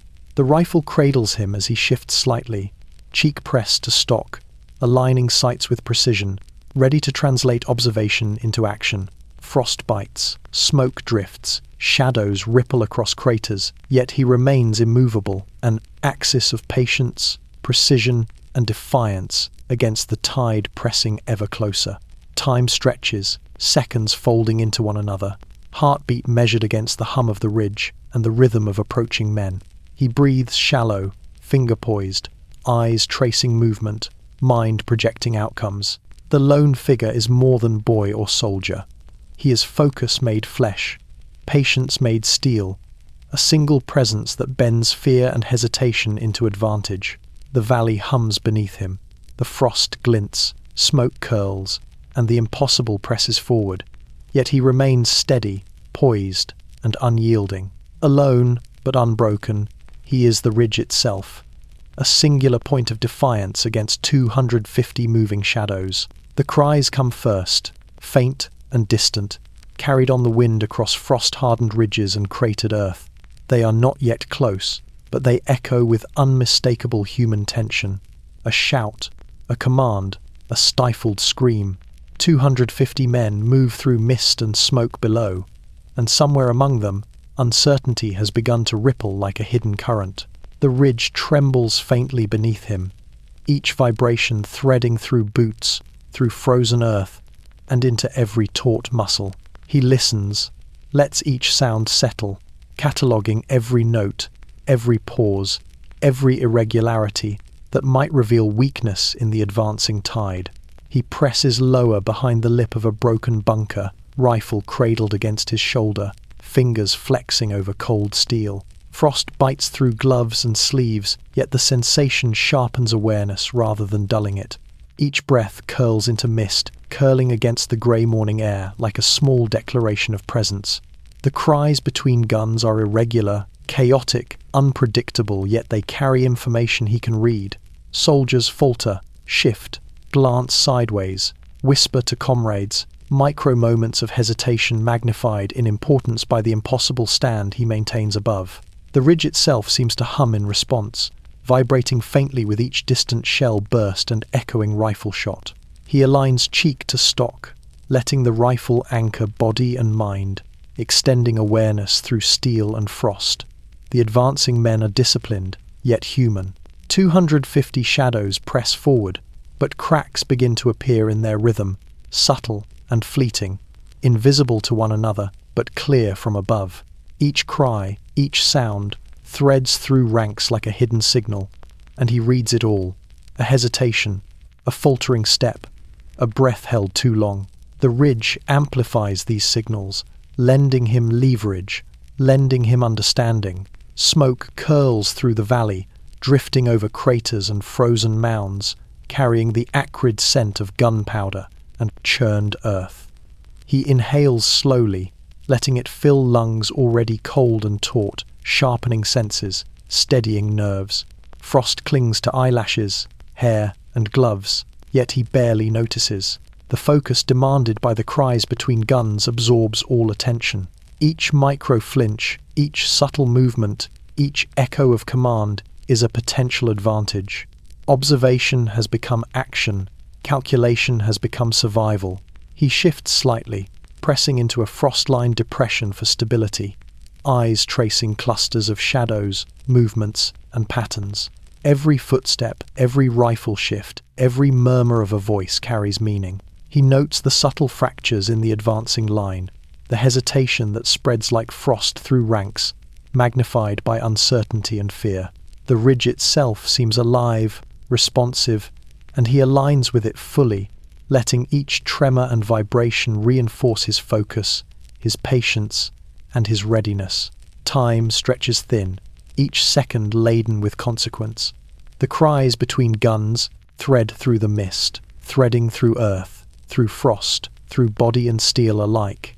He breathes shallow, finger poised, eye-tracking shadows, mind projecting outcomes with precision. The advancing tide continues, yet their cohesion wavers imperceptibly under observation and anticipation. One soldier, alone on the ridge, reads the rhythm of fear and hesitation, translating it into the potential to hold the impossible line. Frost bites, wind presses, smoke drifts, and the cries between guns become markers of opportunity. He waits, coiled, patient, and prepared, knowing that the first decisive action will determine whether the ridge and he endure or fall beneath the tide of 250 men. The rifles answer next, sharp and precise, cracking through the frost-bitten morning like the strike of steel on stone. One shot, then another, and the valley shudders beneath the rhythm, 250 men faltering at the unexpected defiance. He watches each flash of steel, each glint of helmet, each shuffle of boots, tracing trajectories, anticipating movement, calculating angles with patient precision. The first wave has already broken, the second ripples forward, yet the rifles answer with a singular, controlled authority from the ridge above. He presses cheek against stock, feeling the cold steel steady his trembling arms. Frost laces, gloves and sleeves, biting through layers, yet it sharpens rather than diminishes his awareness. Every crack of a shot carries weight. A foot falters, a shoulder jerks, a line of soldiers hesitates. 250 men advance, confident in numbers, yet the discipline of the lone rifle above bends their rhythm in subtle, invisible ways. He counts, flashes, notes, pauses, anticipates responses, letting each rifle report guide the next calculation, the next measured act of defiance. The ridge beneath him vibrates faintly with each distant shell and rifle discharge, amplifying tremors through frozen earth, concrete, and bone. He breathes shallow, letting inhale and exhale align with the cadence of rifles below. Smoke curls in pale ribbons across the valley, carrying the acrid scent of gunpowder, earth, and iron. The rifles answer, but the smoke masks precise movement, forcing him to rely on anticipation, patience, and instinct sharpened by fear. Each flash of fire is a punctuation mark, each crack a signal, each recoil a thread in the tapestry of survival he weaves above the tide of men. Shadows shift through mist, twisting across craters and broken terrain, glinting in brief flashes of steel. He flexes fingers lightly along the trigger, coiling readiness in the small movements of bone and muscle. Frost stiffens joints, presses against nerves, but the rifle grounds him, extending focus through cold and hesitation into deliberate action. He observes patterns of movement and hesitation, reading signals invisible to those below. Each rifle report, each microfalter, each exhalation becomes part of a growing advantage he holds against overwhelming numbers. The valley hums beneath him, a low vibration threading through earth and bone, synchronized with distant artillery, advancing boots, and the recoil of rifles below. The second wave falters in small ways. A cluster slows, a soldier glances sideways. Hesitation ripples through ranks like a silent current. He notes it all, cataloguing micro-moments, projecting trajectories, aligning rifle, ridge, and body into a singular force capable of meeting the impossible. Frost bites harder now, wind presses, and he exhales slowly, letting breath curl into mist, aligning focus, patience, and precision. Time stretches thin, seconds folded over themselves, measured in flashes of rifle fire, tremors in the ridge, and the faint hum of anticipation. The rifles answer, yet he does not act rashly. He waits, coiled, aligning steel and instinct with movement and pause.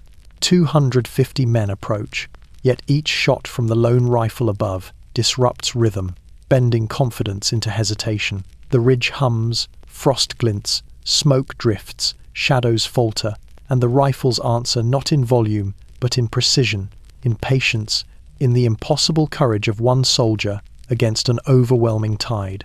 Every heartbeat, every breath, every twitch of finger and trigger merges with the ridge and the rifle. The rifles answer, and with them the impossible stands, solitary, unyielding, and relentless.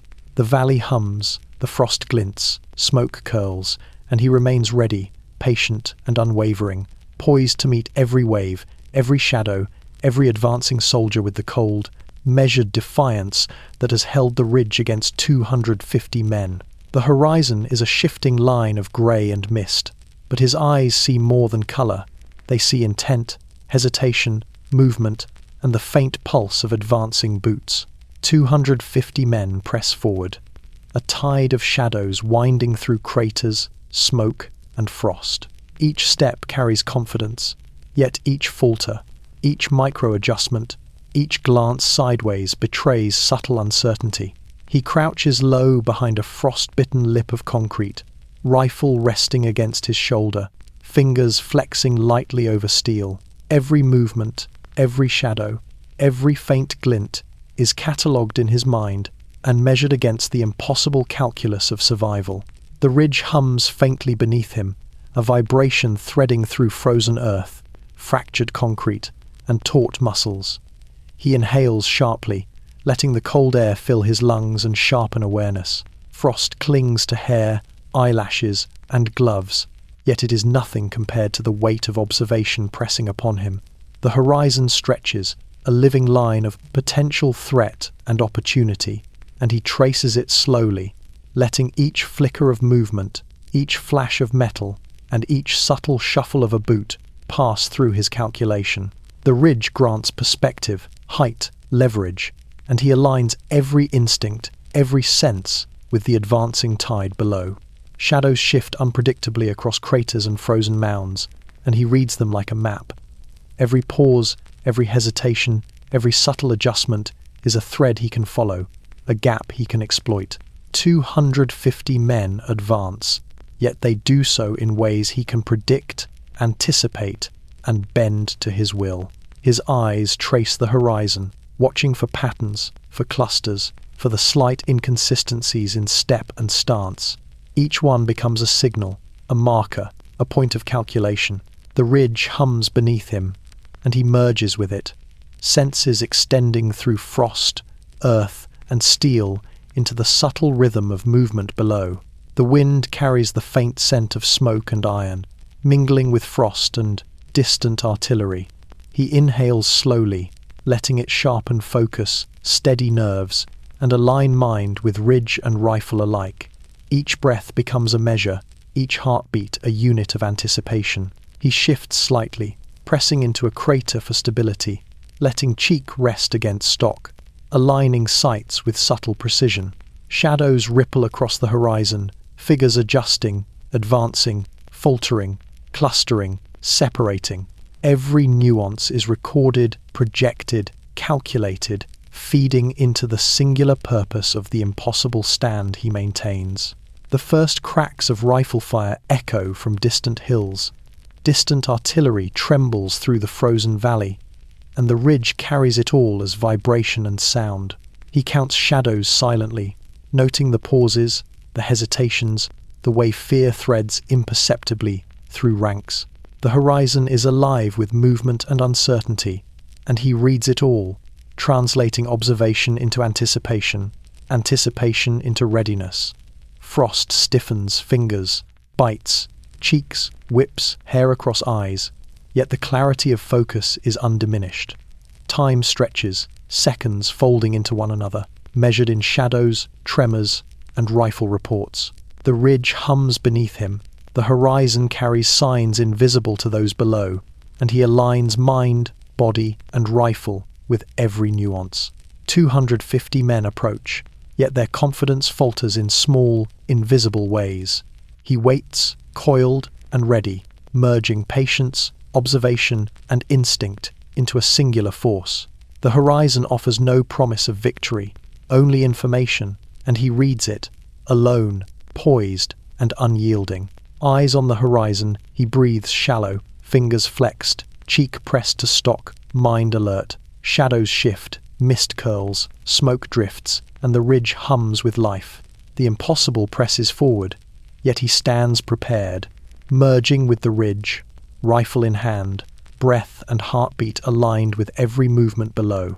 One soldier, alone, observes, calculates, and waits. The impossible does not, to arrive in silence.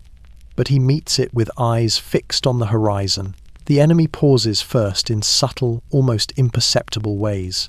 Boots hesitate over frozen soil. Rifles shift in hands that grip too tightly or tremble slightly. Packs sway as men glance sideways at comrades for reassurance.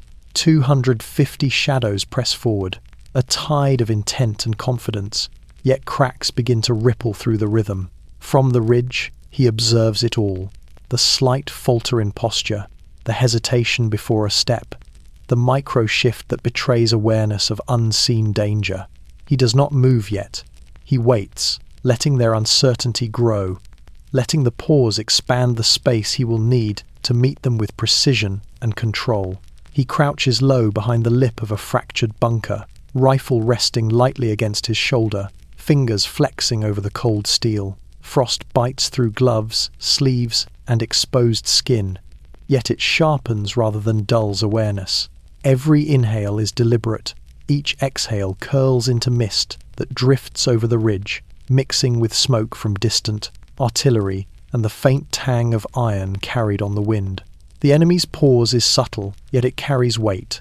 Hesitation, doubt, the first signs that confidence in numbers can falter under observation, anticipation, and precise, patient defiance. The ridge hums faintly beneath him, every tremor from distant shelling, approaching boots, and shifting earth threading into his body like communication. He aligns cheek with stock, eyes scanning shadows in mist and smoke, noting clusters, individual hesitation, and micro-movements that might dictate the first engagement. 250 men advance, yet the pause fractures their unity, their rhythm disrupted by the first fall, the curling smoke, and now the subtle weight of fear threading invisibly through their ranks. He reads it all, translating observation into understanding, anticipation into preparation. Shadows twist and bend across craters and broken terrain. Helmets glint, rifles catch pale sunlight, and boots slip occasionally over frost-bitten earth. He notes each anomaly, each slight delay, each hesitation in pattern, cataloguing possibilities, projecting outcomes. Every crack of distant rifle fire and pulse of artillery carries information, threading through the advancing tide, amplifying micropauses into wider hesitation. Frost clings to him, biting fingertips and cheeks, yet he barely notices. All attention is focused on the movement, the rhythm, and the pause that may be his greatest ally. He shifts slightly, pressing into a shallow crater for stability, cheek to stock, finger poised lightly on the trigger. Time stretches thin, each second magnified, measured against the tremor of the ridge, the rhythm of approaching boots, the subtle sway of advancing figures. The enemy pauses, unaware that their hesitation is now the leverage he will use to hold the ridge. He calculates angles, distances, trajectories, and timing, letting each observation build a precise understanding of when and how the impossible engagement must begin. The wind carries the faint scent of smoke and earth, intertwining with frost and gunpowder. He breathes slowly, exhaling into mist, letting the ridge settle beneath him, letting anticipation sharpen the senses. Shadows of the advancing men ripple in hesitation, uncertainty threading invisibly through ranks. He waits, coiled, ready, every sense attuned to the pause, every muscle ready to translate observation into action. 250 men press forward, yet the ridge, the frost, the rifle, and his unwavering focus bend their confidence into a fragile moment. The enemy pauses, and he watches. The ridge hums, frost glints, smoke curls, and every subtle falter in the advancing tide amplifies the opportunity he has prepared for. One soldier alone, eyes keen, fingers poised, cheek pressed to stock, waits to meet the impossible, translating the pause into advantage, calculation into defiance, and observation into survival. The first decisive moment will arrive, soon, and he is ready to meet it. The ridge hums beneath him, carrying the faint tremor of distant artillery and the shifting weight of 250 men pressing forward below. Frost bites relentlessly, creeping into gloves and sleeves, seeping beneath layers of wool, stiffening joints until every movement demands effort. His hands are raw, small abrasions from friction and cold now bleeding through the fabric. Yet he barely notices. Each finger wrapped around cold steel has become a conduit for will, patience, and precision. He adjusts the rifle lightly, testing the trigger, flexing digits, letting the weapon steady the subtle tremor in his body. Every movement is deliberate, coiled, and necessary. One slip could be fatal. Breath stutters in rhythm with his heartbeat, shallow and careful, curling in the cold morning air like smoke from a distant chimney. He inhales, feeling frostbite along exposed cheeks and eyebrows, and exhales slowly, letting the mist curl into the valley below. Each inhale sharpens awareness. Each exhale grounds him in the impossible reality he faces. The advancing soldiers move as a tide through mist, smoke, and craters, yet cracks appear in their rhythm. A falter in a shoulder, a hesitant glance, a pause too long. 250 men press forward, unaware that the lone figure above interprets each micro-movement, each sign of hesitation, and converts it into potential advantage. The ridge itself seems alive, vibrating faintly underfoot, carrying the hum of motion, weight, and anticipation. Broken bunkers, jagged concrete, and frost-slicked mounds amplify subtle tremors, transmitting them to him, threading his muscles and bones with information. He shifts slightly, pressing into a crater for stability, cheek against the stock, eyes scanning shadows for the slightest twitch of a boot or glint of a helmet. Every micro detail is catalogued, projected forward into probabilities, and merged with instinct sharpened by exhaustion and adrenaline. His hands bleed, his breath stutters, yet the ridge lends strength, focus, and continuity. Smoke drifts across the valley, carrying the acrid tang of gunpowder and iron, curling around advancing shadows in delicate, twisting ribbons. He inhales deliberately, letting each breath fill lungs already cold and taut. The advancing tide falters slightly under the influence of the ridge, the first fall, and now his observation. Fear threads invisibly through ranks, hesitation magnified by frost, smoke, and the looming presence of one soldier above them. He notes the slightest variation in gait, the tiny micro-falter that may decide life or death, and integrates each signal into a growing strategy of defiance and survival. Every second stretches, folding into the next like taut steel cables. His heartbeat echoes in ears, synchronized with tremors in the ridge, the crunch of boots below, and the faint crackle of distant rifles. Fingers tighten, release slightly, flex, and adjust. The bleeding, the stiffness, the pain of frost is nothing compared to the clarity the ridge demands.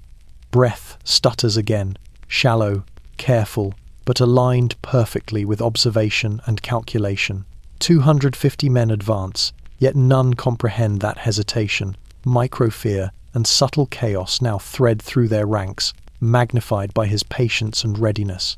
He shifts slightly again, testing footing, letting cheek press firmer to stock, aligning sight with the rhythm of movement, anticipating the moment when observation becomes action. Frost bites, hands bleed, breath stutters, yet his focus sharpens. The ridge hums beneath him, shadows ripple through mist and smoke, and he remains coiled, ready to meet the impossible. One soldier alone, hands bleeding, breath uneven, finger poised on trigger, becomes the fulcrum against the tide of 250. The ridge and rifle merge with his body, mind, and will, a singular point of defiance in a valley poised for chaos. The ridge holds, unyielding beneath frost, blood, and steel. Time stretches thin, each second a thread woven from anticipation, calculation, and the rhythm of 250 men pressing forward below. The impossible becomes history in these moments, not in the sense of record or legend yet, but in the slow, deliberate unspooling of events that defy reason. One soldier, alone, rifle poised, crouched behind jagged concrete and frost-bitten earth, bends the flow of men with patience, observation, and precise action. Each heartbeat, each breath, each twitch of finger and trigger is a statement of defiance that reshapes the valley itself. He watches the advancing tide, noting micro-movements with unerring attention. Shadows shift across craters and broken terrain. Helmets glint, rifles sway, boots crunch over frozen soil. Hesitation threads invisibly through their ranks now, amplified by the first fall, by smoke curling in pale ribbons across the valley, and by the quiet authority of a single figure observing from above. The impossible, which once seemed a distant abstraction, manifests tangibly in the faltering rhythm, in the slight hesitation, in the way confidence fractures under the weight of careful observation. Frost bites along his cheeks, numbing fingers inside gloves stiffened by cold, yet the rifle steadies him. He flexes digits over cold steel, testing the trigger lightly, allowing instinct, calculation, and patience to coalesce into readiness. The valley hums faintly beneath him, carrying the vibration of boots, packs, and distant artillery. Each tremor threads through frozen soil, concrete, and bone alike, feeding into his awareness. The impossible is now visible, measurable, manipulable, and he bends it subtly to his will. Smoke drifts and mingles with frost, masking precise movement while revealing slight falters, glimpses of hesitation, micro-pauses that hint at human fear beneath disciplined ranks. 250 men advance, yet their cohesion is compromised, their rhythm altered by the first fall, and by the singular focus of one soldier, observing, calculating, anticipating. Each flash of rifle fire, each subtle twitch, each exhalation of breath becomes a point of leverage. The ridge grants advantage. He transforms it into precise, deliberate action. The impossible begins to yield. He shifts slightly, pressing cheek to stock, adjusting aim to align with the faint glint of metal, the subtle movement of a shadow, the whisper of hesitation. Breath curls into the cold air, mingling with smoke and frost. Frost bites further, wind scratches, hands bleed, yet he does not falter. Each micro-action threads into the larger sequence of engagement, each decision shaping the unfolding tableau of survival and defiance. The impossible becomes tangible, present, bending into forms dictated by observation, calculation, and courage. Time stretches, folded taut by anticipation and consequence.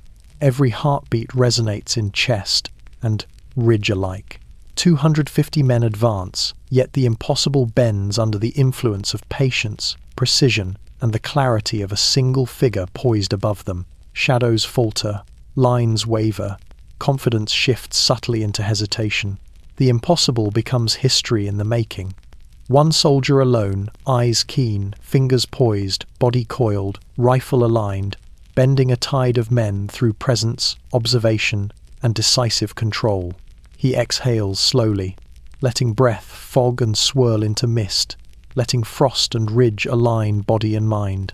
The valley hums faintly, smoke curls, shadows falter, and the impossible, the notion that one man could stand against 250, begins to crystallize into reality.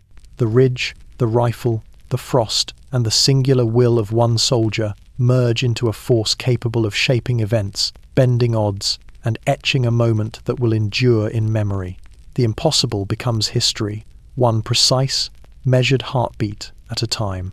The valley stretches endlessly, grey and misted, yet in that expanse he stands alone.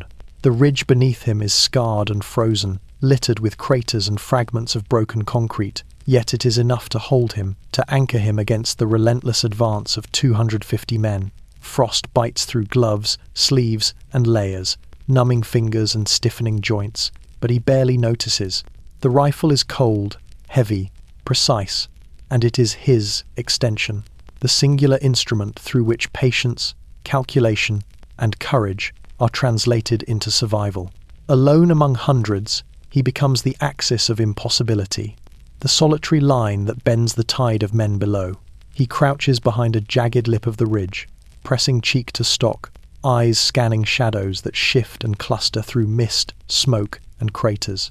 Every movement carries meaning. The glint of a helmet, the angle of a rifle, the subtle pause of a boot mid-step.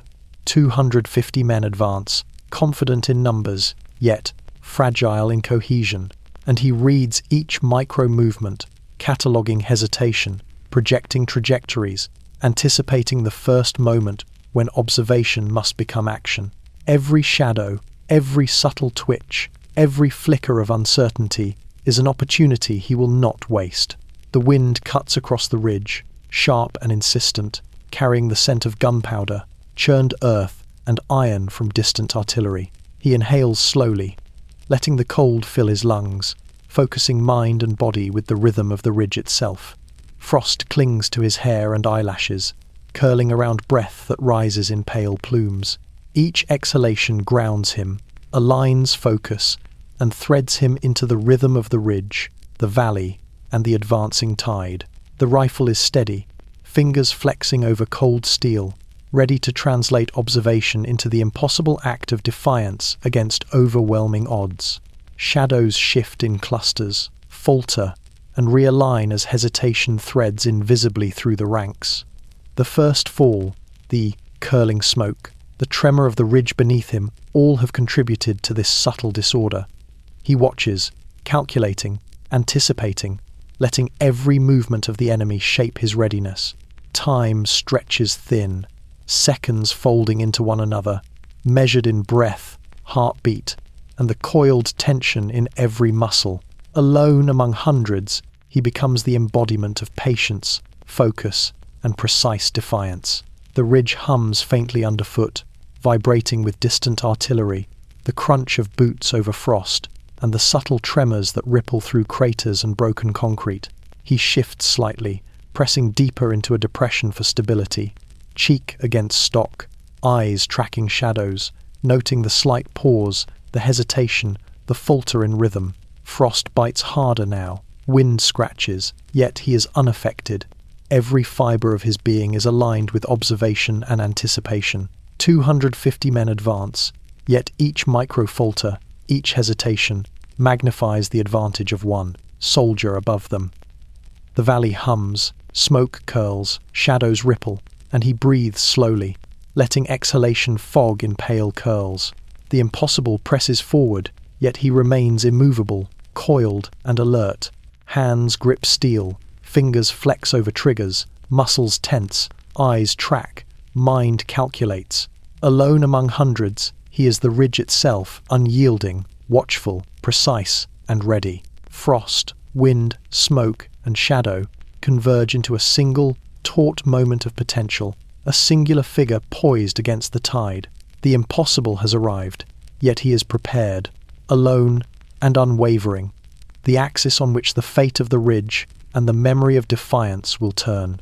Smoke rises first, curling in thick grey ribbons across the valley below, winding between craters and frost-bitten mounds, drifting over advancing soldiers like a living shroud. The acrid tang of gunpowder and earth fills the air, biting lungs and stinging eyes, yet it sharpens awareness rather than dulling it.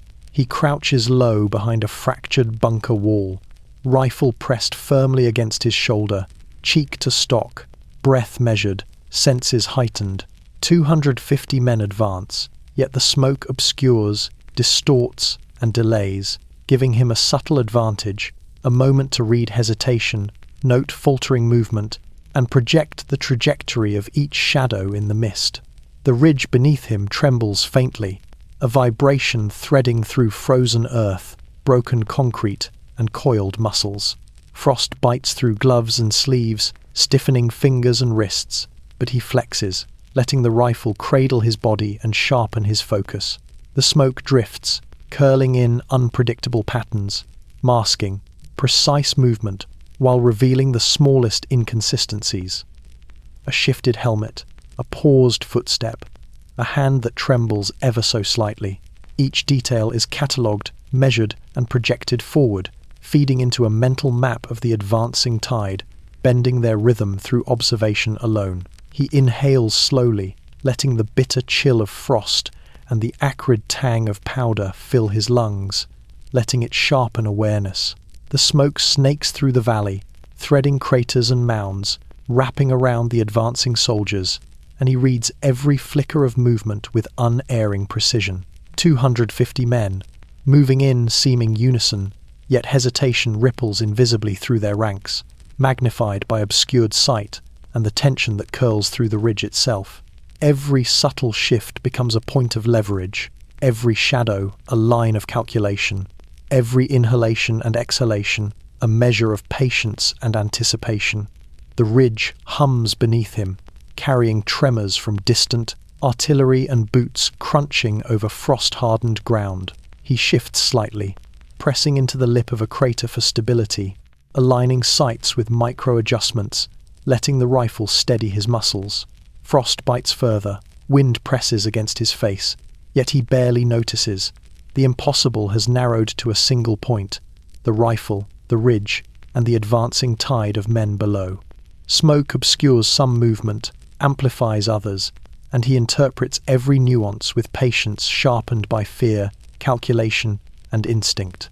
Distant rifle fire punctuates the haze, each crack threading through mist, earth, and ridge. Shadows shift, lines break, clusters falter, micro-pauses ripple through ranks, amplified by uncertainty and fear.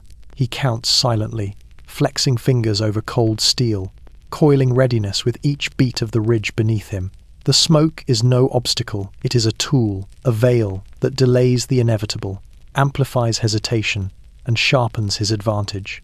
Every inhalation, every breath, every heartbeat threads into a precise anticipation of action. Time stretches, seconds folding over one another, measured in tremors, shadows, and rifle flashes. 250 men advance, yet the smoke slows, distorts, and delays them, magnifying micro-errors, hesitation, and fear.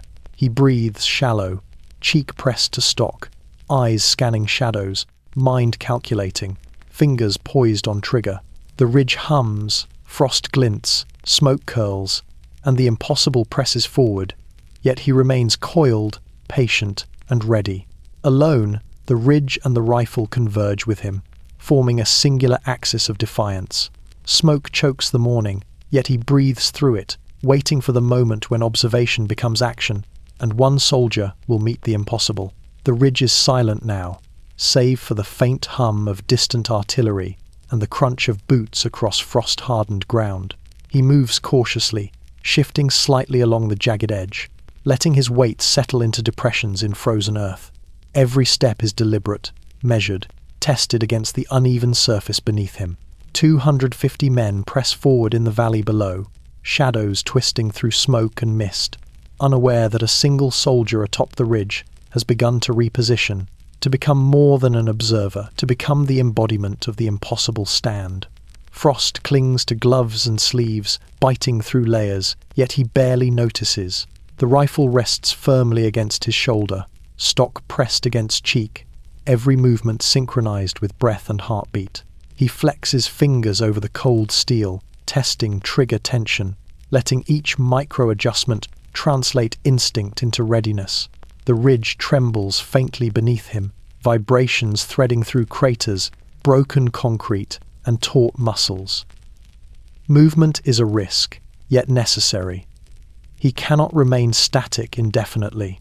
The soldiers below are advancing, testing the line, pressing their numbers against him, and he must align body and rifle to the rhythm of the ridge, the shadows, and the frost. He shifts again, pressing into the lip of a crater, eyes scanning the valley for movement, pause, hesitation. Shadows shift unpredictably, glinting helmets and rifles catching pale sunlight through curling smoke. He notes every micro-falter, every subtle pause, every shift of weight. 250 men advance with confidence in numbers, yet they are fragile in cohesion, and he reads it all. Each calculated movement of his own body positions him for optimal control, aligning sight lines, maximizing cover, and preparing for the precise moments when observation must become action. The wind cuts across the ridge, carrying the acrid tang of smoke and churned earth, threading through frostbitten layers and freezing lungs. He inhales slowly, letting the sharp air ground his senses, sharpen awareness, and steady trembling muscles. Each step along the ridge is deliberate, measured in micro-adjustments, each movement rehearsed in anticipation of recoil, tilt, and the unpredictable response of advancing men. Frost bites further, yet it sharpens rather than diminishes his focus. The impossible has narrowed into a singular point of presence. One soldier, moving deliberately, rifle ready, aligning with ridge, frost, and shadow alike. Distant rifle fire punctuates the air, sharp cracks threading through smoke, frost, and mist. The advancing men adjust, cluster, pause, and glance sideways. Micro-hesitations rippling through ranks. He moves deliberately, coiling muscles, aligning sights with careful precision, tracking shadows and flashes in the valley below. Every movement is intentional. Each micro-adjustment threads body, rifle, and ridge into a unified force against overwhelming numbers. 250 men advance, yet their confidence is fragile, their rhythm disrupted, and the soldier moves among the frozen ridge with calculated purpose, bending perception, presence, and anticipation to his advantage. Time stretches, seconds folding into one another, measured in breath, heartbeat, and micro-movements. Shadows twist and falter, the ridge hums faintly beneath him, frost glints, smoke curls, and he remains coiled, ready, patient. He breathes shallow, finger poised, eyes tracking, mind calculating, muscles tense. Each step along the ridge aligns him further with the rifle, the terrain, and the advancing tide, preparing him to meet the impossible. Alone, he moves, yet the ridge moves with him, the rifle becomes him, and together they form the singular axis of defiance against 250 advancing soldiers. The first signs appear subtly, almost imperceptibly. Shadows waver, clusters pause, rifles shift awkwardly as hesitation threads invisibly through the advancing ranks. 250 men press forward across frostbitten ground, yet the tide begins to falter, the rhythm of their movement cracking under pressure. The ridge and its lone occupant exert without a single shout. He watches, unblinking, rifle poised, eyes scanning every microfalter, every hesitation, every tremor that signals uncertainty. The impossible is bending. The confidence of numbers undermined by observation, precision, and the unyielding presence of one soldier above. He crouches low behind the lip of a crater, cheek pressed against stock, fingers flexing over cold steel, ready for the precise moment when action becomes necessary. Frost bites deeper now, gnawing at gloves, sleeves, and exposed skin, yet each pang sharpens his focus, a tactile reminder of the world pressing against him, of the impossibility of the task and the necessity of resolve. The ridge hums faintly beneath him, transmitting vibrations from distant artillery, boots crunching over frozen earth, and subtle shifts in enemy weight. Each tremor threads through bone, muscle, and rifle alike, feeding awareness, guiding patience, and shaping anticipation. Smoke curls through the valley, drifting over craters and frost-laden mounds, carrying the acrid tang of gunpowder and churned soil. He inhales carefully, letting the air sharpen perception rather than choke lungs. Shadows shift through mist, pausing, breaking apart, forming gaps, faltering, and hesitating. 250 men, formidable in numbers, yet fragile in cohesion, begin to unravel subtly. Confidence falters in small, invisible ways, magnified by fear, exhaustion, and the relentless patience of one soldier above. He observes, calculates, and prepares for every ripple of uncertainty to be converted into decisive advantage. A rifle cracks below, distant yet precise, punctuating the pause with a jolt of reality. The enemy responds by shifting, clustering, glancing sideways, but each microfalter becomes amplified under his gaze. He flexes fingers along the cold steel of his rifle, testing trigger tension, coiling readiness into muscle memory. Frost stiffens joints, but the precision and patience honed by hours of observation sharpen with every heartbeat. The ridge is not just geography. It is a conduit of leverage, transmitting hesitation, fear, and micro-errors into advantage. He shifts slightly, pressing deeper into a crater for stability, aligning sights with micro-adjustments, every movement deliberate. Breath curls into pale mist, hands tighten, eyes scan the valley, mind projects probabilities. The advancing tide wavers further, one line slows, a cluster falters, uncertainty ripples from commander to soldier, small flaws compounded under observation. The enemy collapses, not in full, but in subtle fracturing, hesitation threading through ranks, magnified by terrain, frost, and the solitary figure poised above. Time stretches, each second laden with consequence, measured in tremors, shadows, rifle reports, and breath. 250 men advance, yet their cohesion weakens under scrutiny, observation, and precise defiance. He breathes shallow, cheek pressed to stock, finger poised, body coiled, every sense attuned to micro-movement, every muscle ready for the decisive act. The ridge hums, frost glints, smoke curls, and the impossible begins to yield. The enemy collapses, fraction by fraction, hesitation compounded by the relentless patience, observation, and precise positioning of one soldier above them. Alone, he bends the tide, and history begins to remember what should have been impossible. The ridge is quiet now, yet it vibrates faintly under the tremor of distant artillery and the uneven advance of soldiers below. His hands burn where frost has cracked skin beneath gloves, streaks of blood now dark against pale frost, yet he does not release the rifle. Every joint aches from tension, from the weight of steel, from hours crouched in cold that gnaws relentlessly through layers. Breath stutters in shallow rhythm, curling into mist and smoke, yet it steadies him, threads his awareness into a singular focus. 250 men press forward, yet the tide has begun to bend under his observation, under the patient, precise defiance of a single figure atop the ridge. He shifts slightly, testing the frost-crusted ground beneath, pressing deeper into a crater for stability. Fingers tighten over the rifle's stock, flex lightly, test trigger tension. Frost bites sharply at wrists and face, yet the pain is secondary, a signal, a reminder that every sensation is part of the calculation.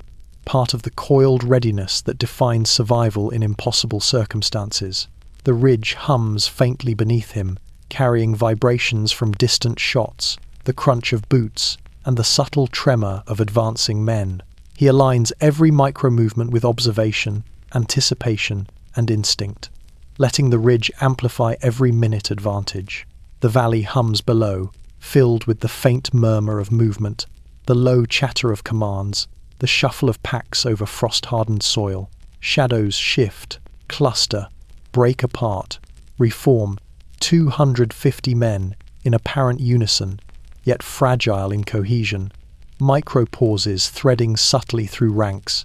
He notes each pause, each hesitation, each subtle falter.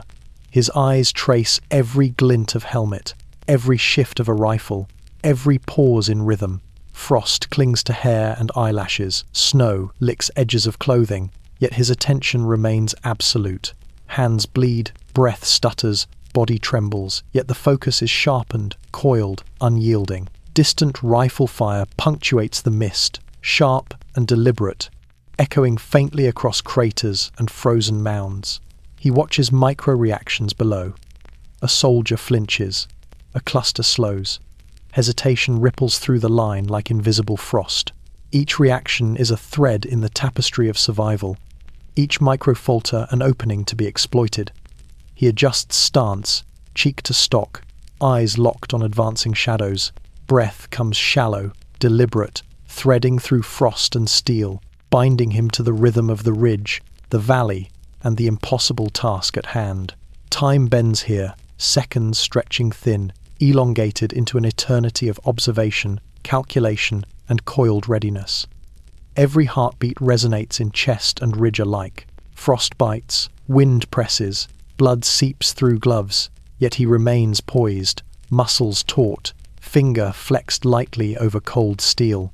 250 men advance, yet hesitation, micro-fear, and uncertainty thread invisibly through their ranks, magnified by observation and precision. Hands bleed, breath stutters, body shivers, yet patience, calculation, and focus hold.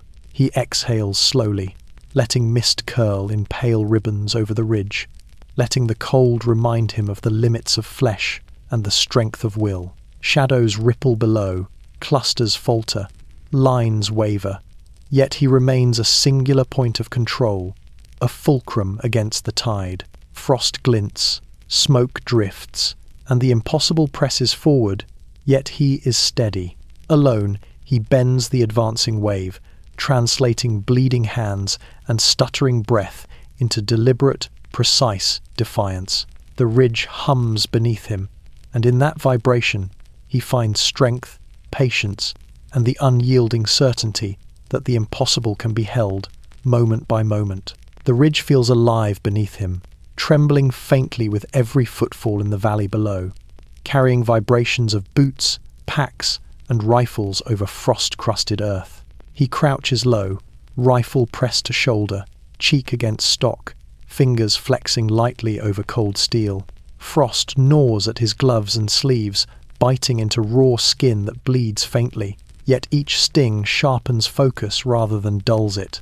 250 men advance, confident in their numbers, yet the tide wavers subtly, imperceptibly, under the calculated presence of one soldier poised above, waiting to bend the impossible into survival. Shadows shift across craters and mounds, twisting, breaking, reforming. He notes each movement, each micro-falter, each pause that betrays hesitation. The first waves have tested confidence, the smoke and frost have obscured vision, and now the tide itself seems uncertain, advancing in clusters, breaking apart, and faltering slightly. He observes, calculating, projecting outcomes, and aligning body, rifle, and ridge into a single instrument of patience and precise defiance. Every shadow is a variable, every movement a signal, every hesitation a point of leverage. The wind carries faint smoke and the acrid tang of gunpowder from distant artillery. He inhales slowly, letting it fill lungs already cold and taut, letting it sharpen senses, steady trembling muscles, and bind awareness to the rhythm of ridge and valley alike. Frost clings to hair, eyelashes, and cheeks, yet his attention remains absolute. Each breath, each heartbeat, threads into the ongoing calculation of angles, distances, and timing. The tide wavers not from force but from subtle fracture, the ripple of doubt magnified invisibly across ranks, amplified by observation and anticipation. He shifts slightly, pressing into a frost-lined crater for stability, aligning sights with careful precision. Shadows ripple and hesitate in the valley, micro-pauses magnified by fear, confusion, and the subtle disruption of presence. 250 men advance, yet the rhythm has broken in small, invisible ways. Helmets tilt, rifles catch glinting light, boots pause mid-step. He counts them silently, recalibrates positions in his mind, and integrates each subtle falter into a growing strategy of survival and control. Frost bites harder, wind presses, yet he remains coiled, patient, and ready, translating observation into potential action. Distant rifle fire punctuates the morning, sharp cracks threading through smoke, frost, and mist. The ridge hums faintly beneath him, transmitting subtle vibrations from earth and artillery into bone and muscle. He breathes shallow, finger poised lightly on trigger, eyes scanning clusters, shadows, and flashes in the valley below. Every micro-movement of the tide, every hesitation, is interpreted, integrated, and prepared for decisive response. The ridge amplifies advantage. He bends uncertainty into leverage, hesitation into control. Time stretches, seconds folding into one another, measured in tremors, shadows, rifle reports, and breath. The tide wavers further, confidence breaking in microfractures. 250 men advance, yet the line falters under the subtle authority of one soldier, alone atop the ridge. He breathes shallow, cheek pressed to stock, body coiled, finger poised. Frost glints, smoke curls, shadows hesitate, and the ridge hums with life. The impossible is bending, the tide wavers, and he stands ready to meet every falter, every hesitation, every advancing step with calculated, precise defiance. One soldier against hundreds, yet the impossible begins to yield under patient observation and unwavering resolve. The frost bites deeper now, gnawing through layers of wool and gloves, reaching into joints and muscles, until each movement demands effort beyond the body's willingness. Yet he does not flinch. He crouches low behind jagged concrete, cheek pressed to stock, fingers flexing over cold steel, knuckles white against the freezing metal. The ridge hums faintly beneath him, vibrating with distant artillery, the shuffle of advancing boots, and the subtle tremor of earth shifted by 250 men pressing forward below. Every shiver, every ache, every bite of frost is absorbed into calculation, anticipation, and patience. Shadows twist and ripple through the valley, flitting across craters and frozen mounds. The tide wavers, confidence faltering under subtle hesitation, amplified by fear, observation, and the persistent presence of one soldier above. He counts silently, noting pauses, falters, and micro-adjustments in posture. Helmets tilt, rifles shift, packs sway. Each micro-movement is a signal, every hesitation a chance to bend numbers into advantage. The frost scratches at his face, yet awareness is sharper than pain, attention sharper than wind. 250 men advance, yet the tide itself has begun to fracture under the weight of anticipation and precise defiance. He inhales slowly, letting the bitter, frost-laden air fill his lungs, grounding himself, aligning focus with ridge, rifle, and the approaching tide. Exhalation curls faintly into the mist, mingling with smoke and the faint metallic tang of distant artillery. Every micro-movement of the enemy is catalogued in his mind, projected forward into probability, and held in tension with the coiled readiness of muscles and fingers on triggers. Frost stiffens joints, gnaws at exposed skin, yet it sharpens awareness rather than dulling it. The impossible is tangible here, in every shiver, every trembling shadow, every hesitant step. The ridge itself seems to respond, subtle vibrations, threading through frozen earth, broken concrete, and tense muscle.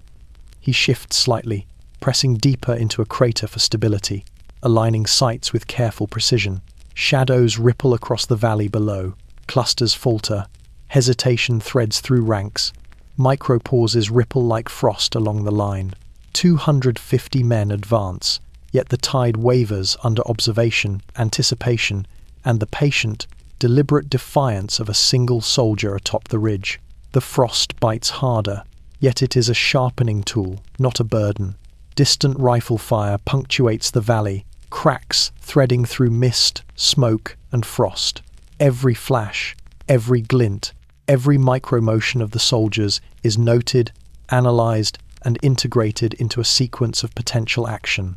The ridge hums, trembles faintly, amplifying every subtle signal from below.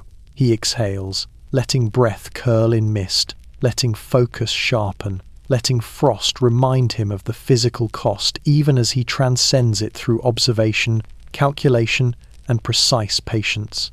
Time stretches, seconds folding into one another, measured in frost, shadows, rifle reports, and breath. The advancing tide hesitates in clusters, confidence fragmented.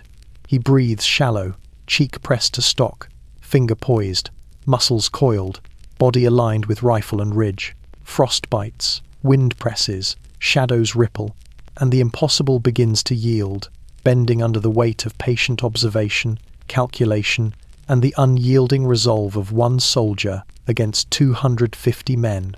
The ridge, the frost, and the rifle have merged with him, forming a singular force of defiance.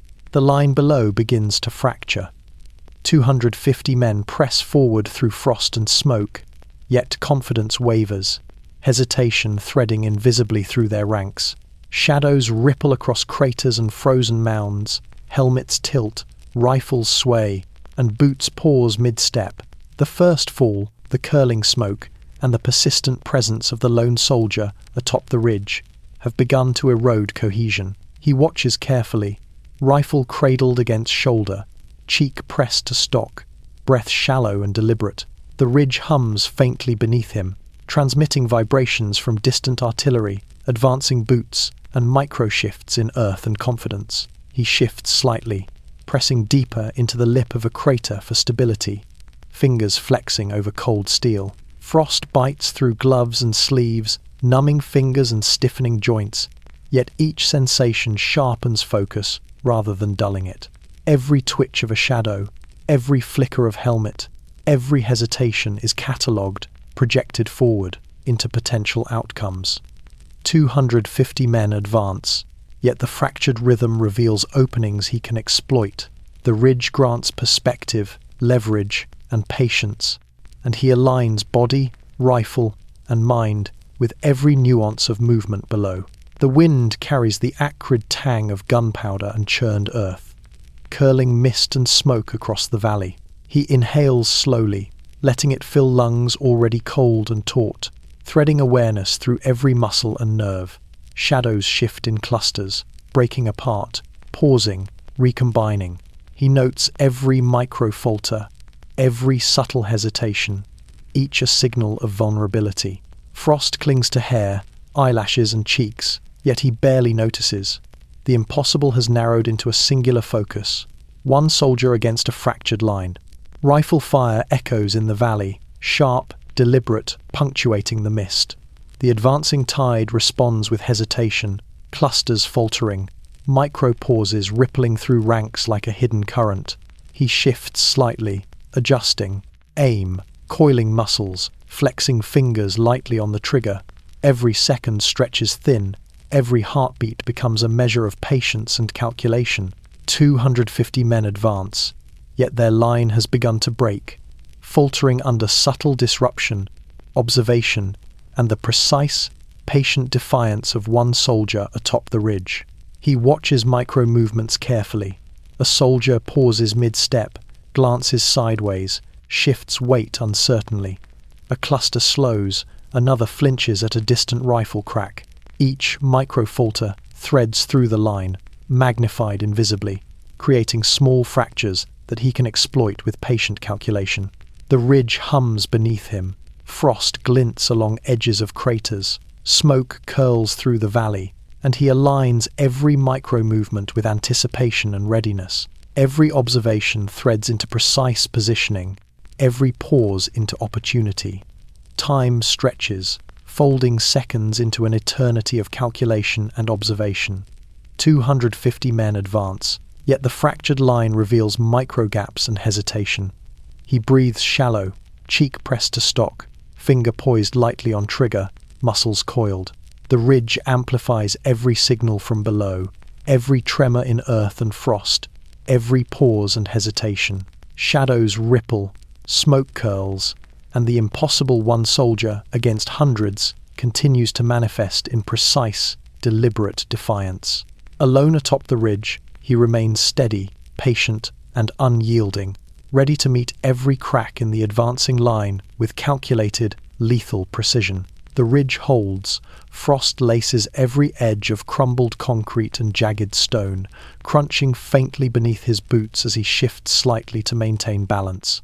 250 men advance below, a tide of shadow and intent, yet hesitation threads invisibly through their ranks. The first fall, the smoke, the tremors, the fractured line all converge to disrupt confidence, magnify uncertainty, and slow the rhythm of advance. He crouches low, rifle pressed firmly to shoulder, cheek against stock, eyes scanning every shadow, glint, and twitch in the valley below.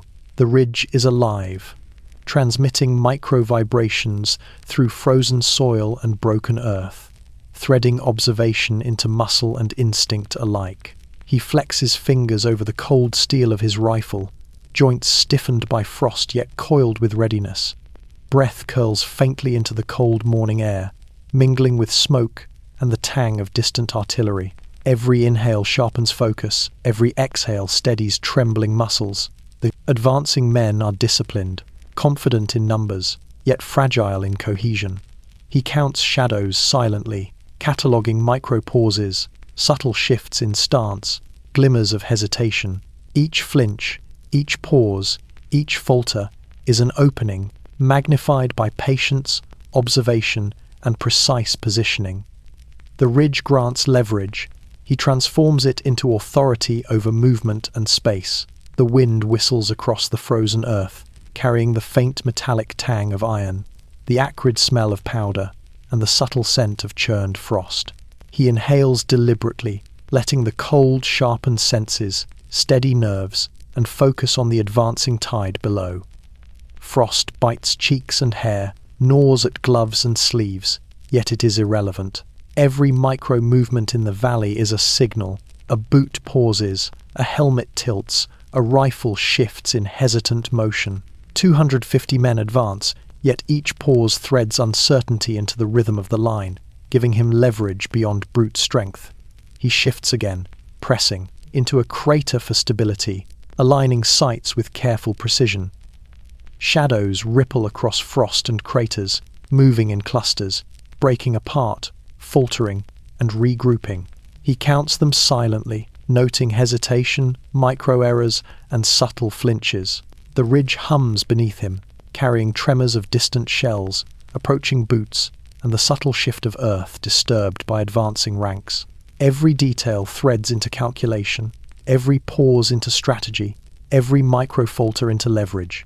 Hands bleed slightly from gripping steel, breath stutters in cold air, yet the ridge and rifle fuse into a single instrument of deliberate defiance. Time stretches thin, seconds folding into one another, measured in tremors, shadows, rifle reports, and breath. 250 men advance, yet their rhythm is fractured, confidence undermined by subtle hesitation amplified by observation and patience. He breathes shallow, cheek pressed to stock, finger poised lightly on trigger, muscles taut, eyes tracing every shadow. Frost glints along edges of broken earth. Smoke curls faintly in ribbons, and the ridge holds, not because of strength alone, but because it is aligned with steel, instinct, patience, and the coiled readiness of one soldier poised against impossible odds. The valley hums beneath him, mist swirls, shadows falter, and the impossible remains. One soldier alone, atop the ridge, holding against 250 advancing men. Breath, frost, steel, and observation converge. He shifts slightly, tightening grip on the rifle, cheek pressed firmly, eyes fixed, muscles coiled, ready. The ridge holds, and in its hum, in its tremor, and in the patient defiance of one soldier, the impossible finds its first tangible shape. The valley breaks first in subtle ways, almost imperceptibly, then with a rhythm that cannot be ignored. Shadows falter, clusters of advancing men hesitate, boots slip over frost-crusted earth, rifles shift awkwardly in hands tightened too far in instinctive tension. 250 soldiers press forward, yet the rhythm of their advance splinters, micro-pauses, threading through ranks like cracks in ice. From his perch atop the ridge, he observes, notes, calculates every hesitation, every flinch, every pause, a fragment of leverage that he has nurtured with patient focus for hours.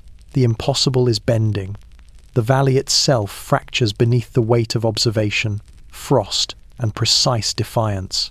He shifts slightly, pressing deeper into a crater, rifle pressed firmly to shoulder, cheek aligned to stock. Frost bites through gloves and sleeves, stiffening joints, biting fingertips, yet each sting sharpens his attention, amplifies awareness, and coalesces into readiness.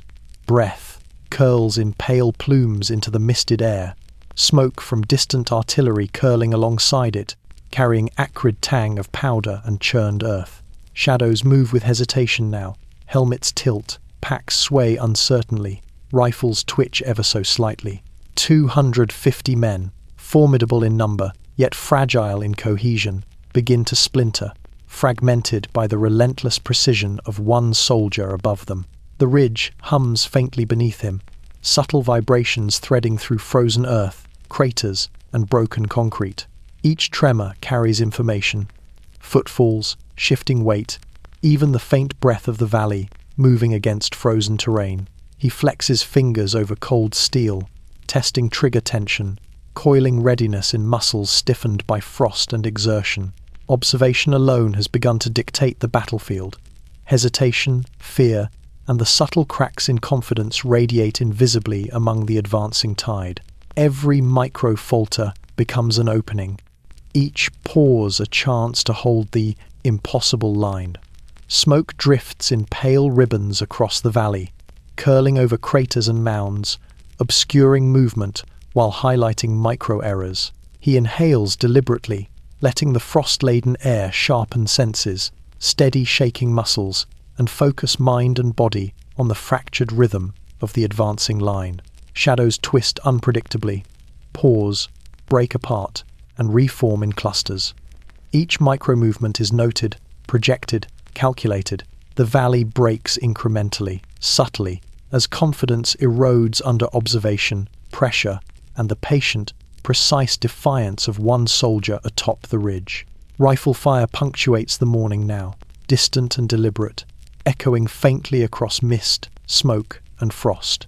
Each crack sends micro-tremors through the ridge, amplified and interpreted through muscles, nerves, and rifle. He exhales slowly, letting breath mix with mist, aligning body, rifle, and mind into a single instrument of observation and action. Frost gnaws, fingers bleed, yet attention remains, absolute. The valley breaks further, hesitation threading through ranks, confidence fracturing under the weight of coiled readiness and acute observation. Time stretches taut, seconds folding over one another, measured in tremors, shadows, flashes, and breath. 250 men advance, yet their line splinters in invisible ways, hesitation magnified into fracturing movement. He breathes shallow, cheek pressed to stock, finger poised lightly on trigger, muscles coiled. The ridge hums, frost glints, smoke curls, shadows ripple, and the impossible one soldier against hundreds begins to assert itself. Observation becomes action, hesitation becomes advantage, and the valley breaks, fragment by fragment, under the singular authority of one soldier's patience, precision, and unwavering resolve. The ridge is quiet now, but the weight of history presses down with every breath, every heartbeat, every frostbitten tremor beneath his boots. 250 men advance no longer as a unified tide, but as fractured shadows, hesitant, slowed, unsure. Each microfalter, each pause, each subtle hesitation has been magnified by observation, patience, and the relentless presence of one soldier atop the ridge. He crouches low behind jagged concrete, rifle pressed firmly to shoulder, cheek aligned to stock, eyes tracing movement across craters, smoke, and mist. The impossible is no longer abstract. It has taken form, woven from calculation, courage, and endurance. Frost bites deeper, numbing gloves and sleeves, biting fingers that flex over cold steel, yet every pang sharpens focus. Breath curls in pale plumes into the misted morning, mingling with smoke and the faint metallic tang of distant artillery. Each inhalation threads awareness into muscle, bone, and rifle. Every exhale steadies trembling limbs, coiling readiness tighter. 250 men advance, yet hesitation now dictates their movement. Helmets tilt, rifles sway, boots falter over frozen earth. Confidence erodes invisibly, fractured by precise observation and the patient, deliberate defiance of one soldier above. He shifts slightly, pressing into the lip of a crater for stability, aligning sights with micro-adjustments, letting the rifle extend focus into steel and terrain.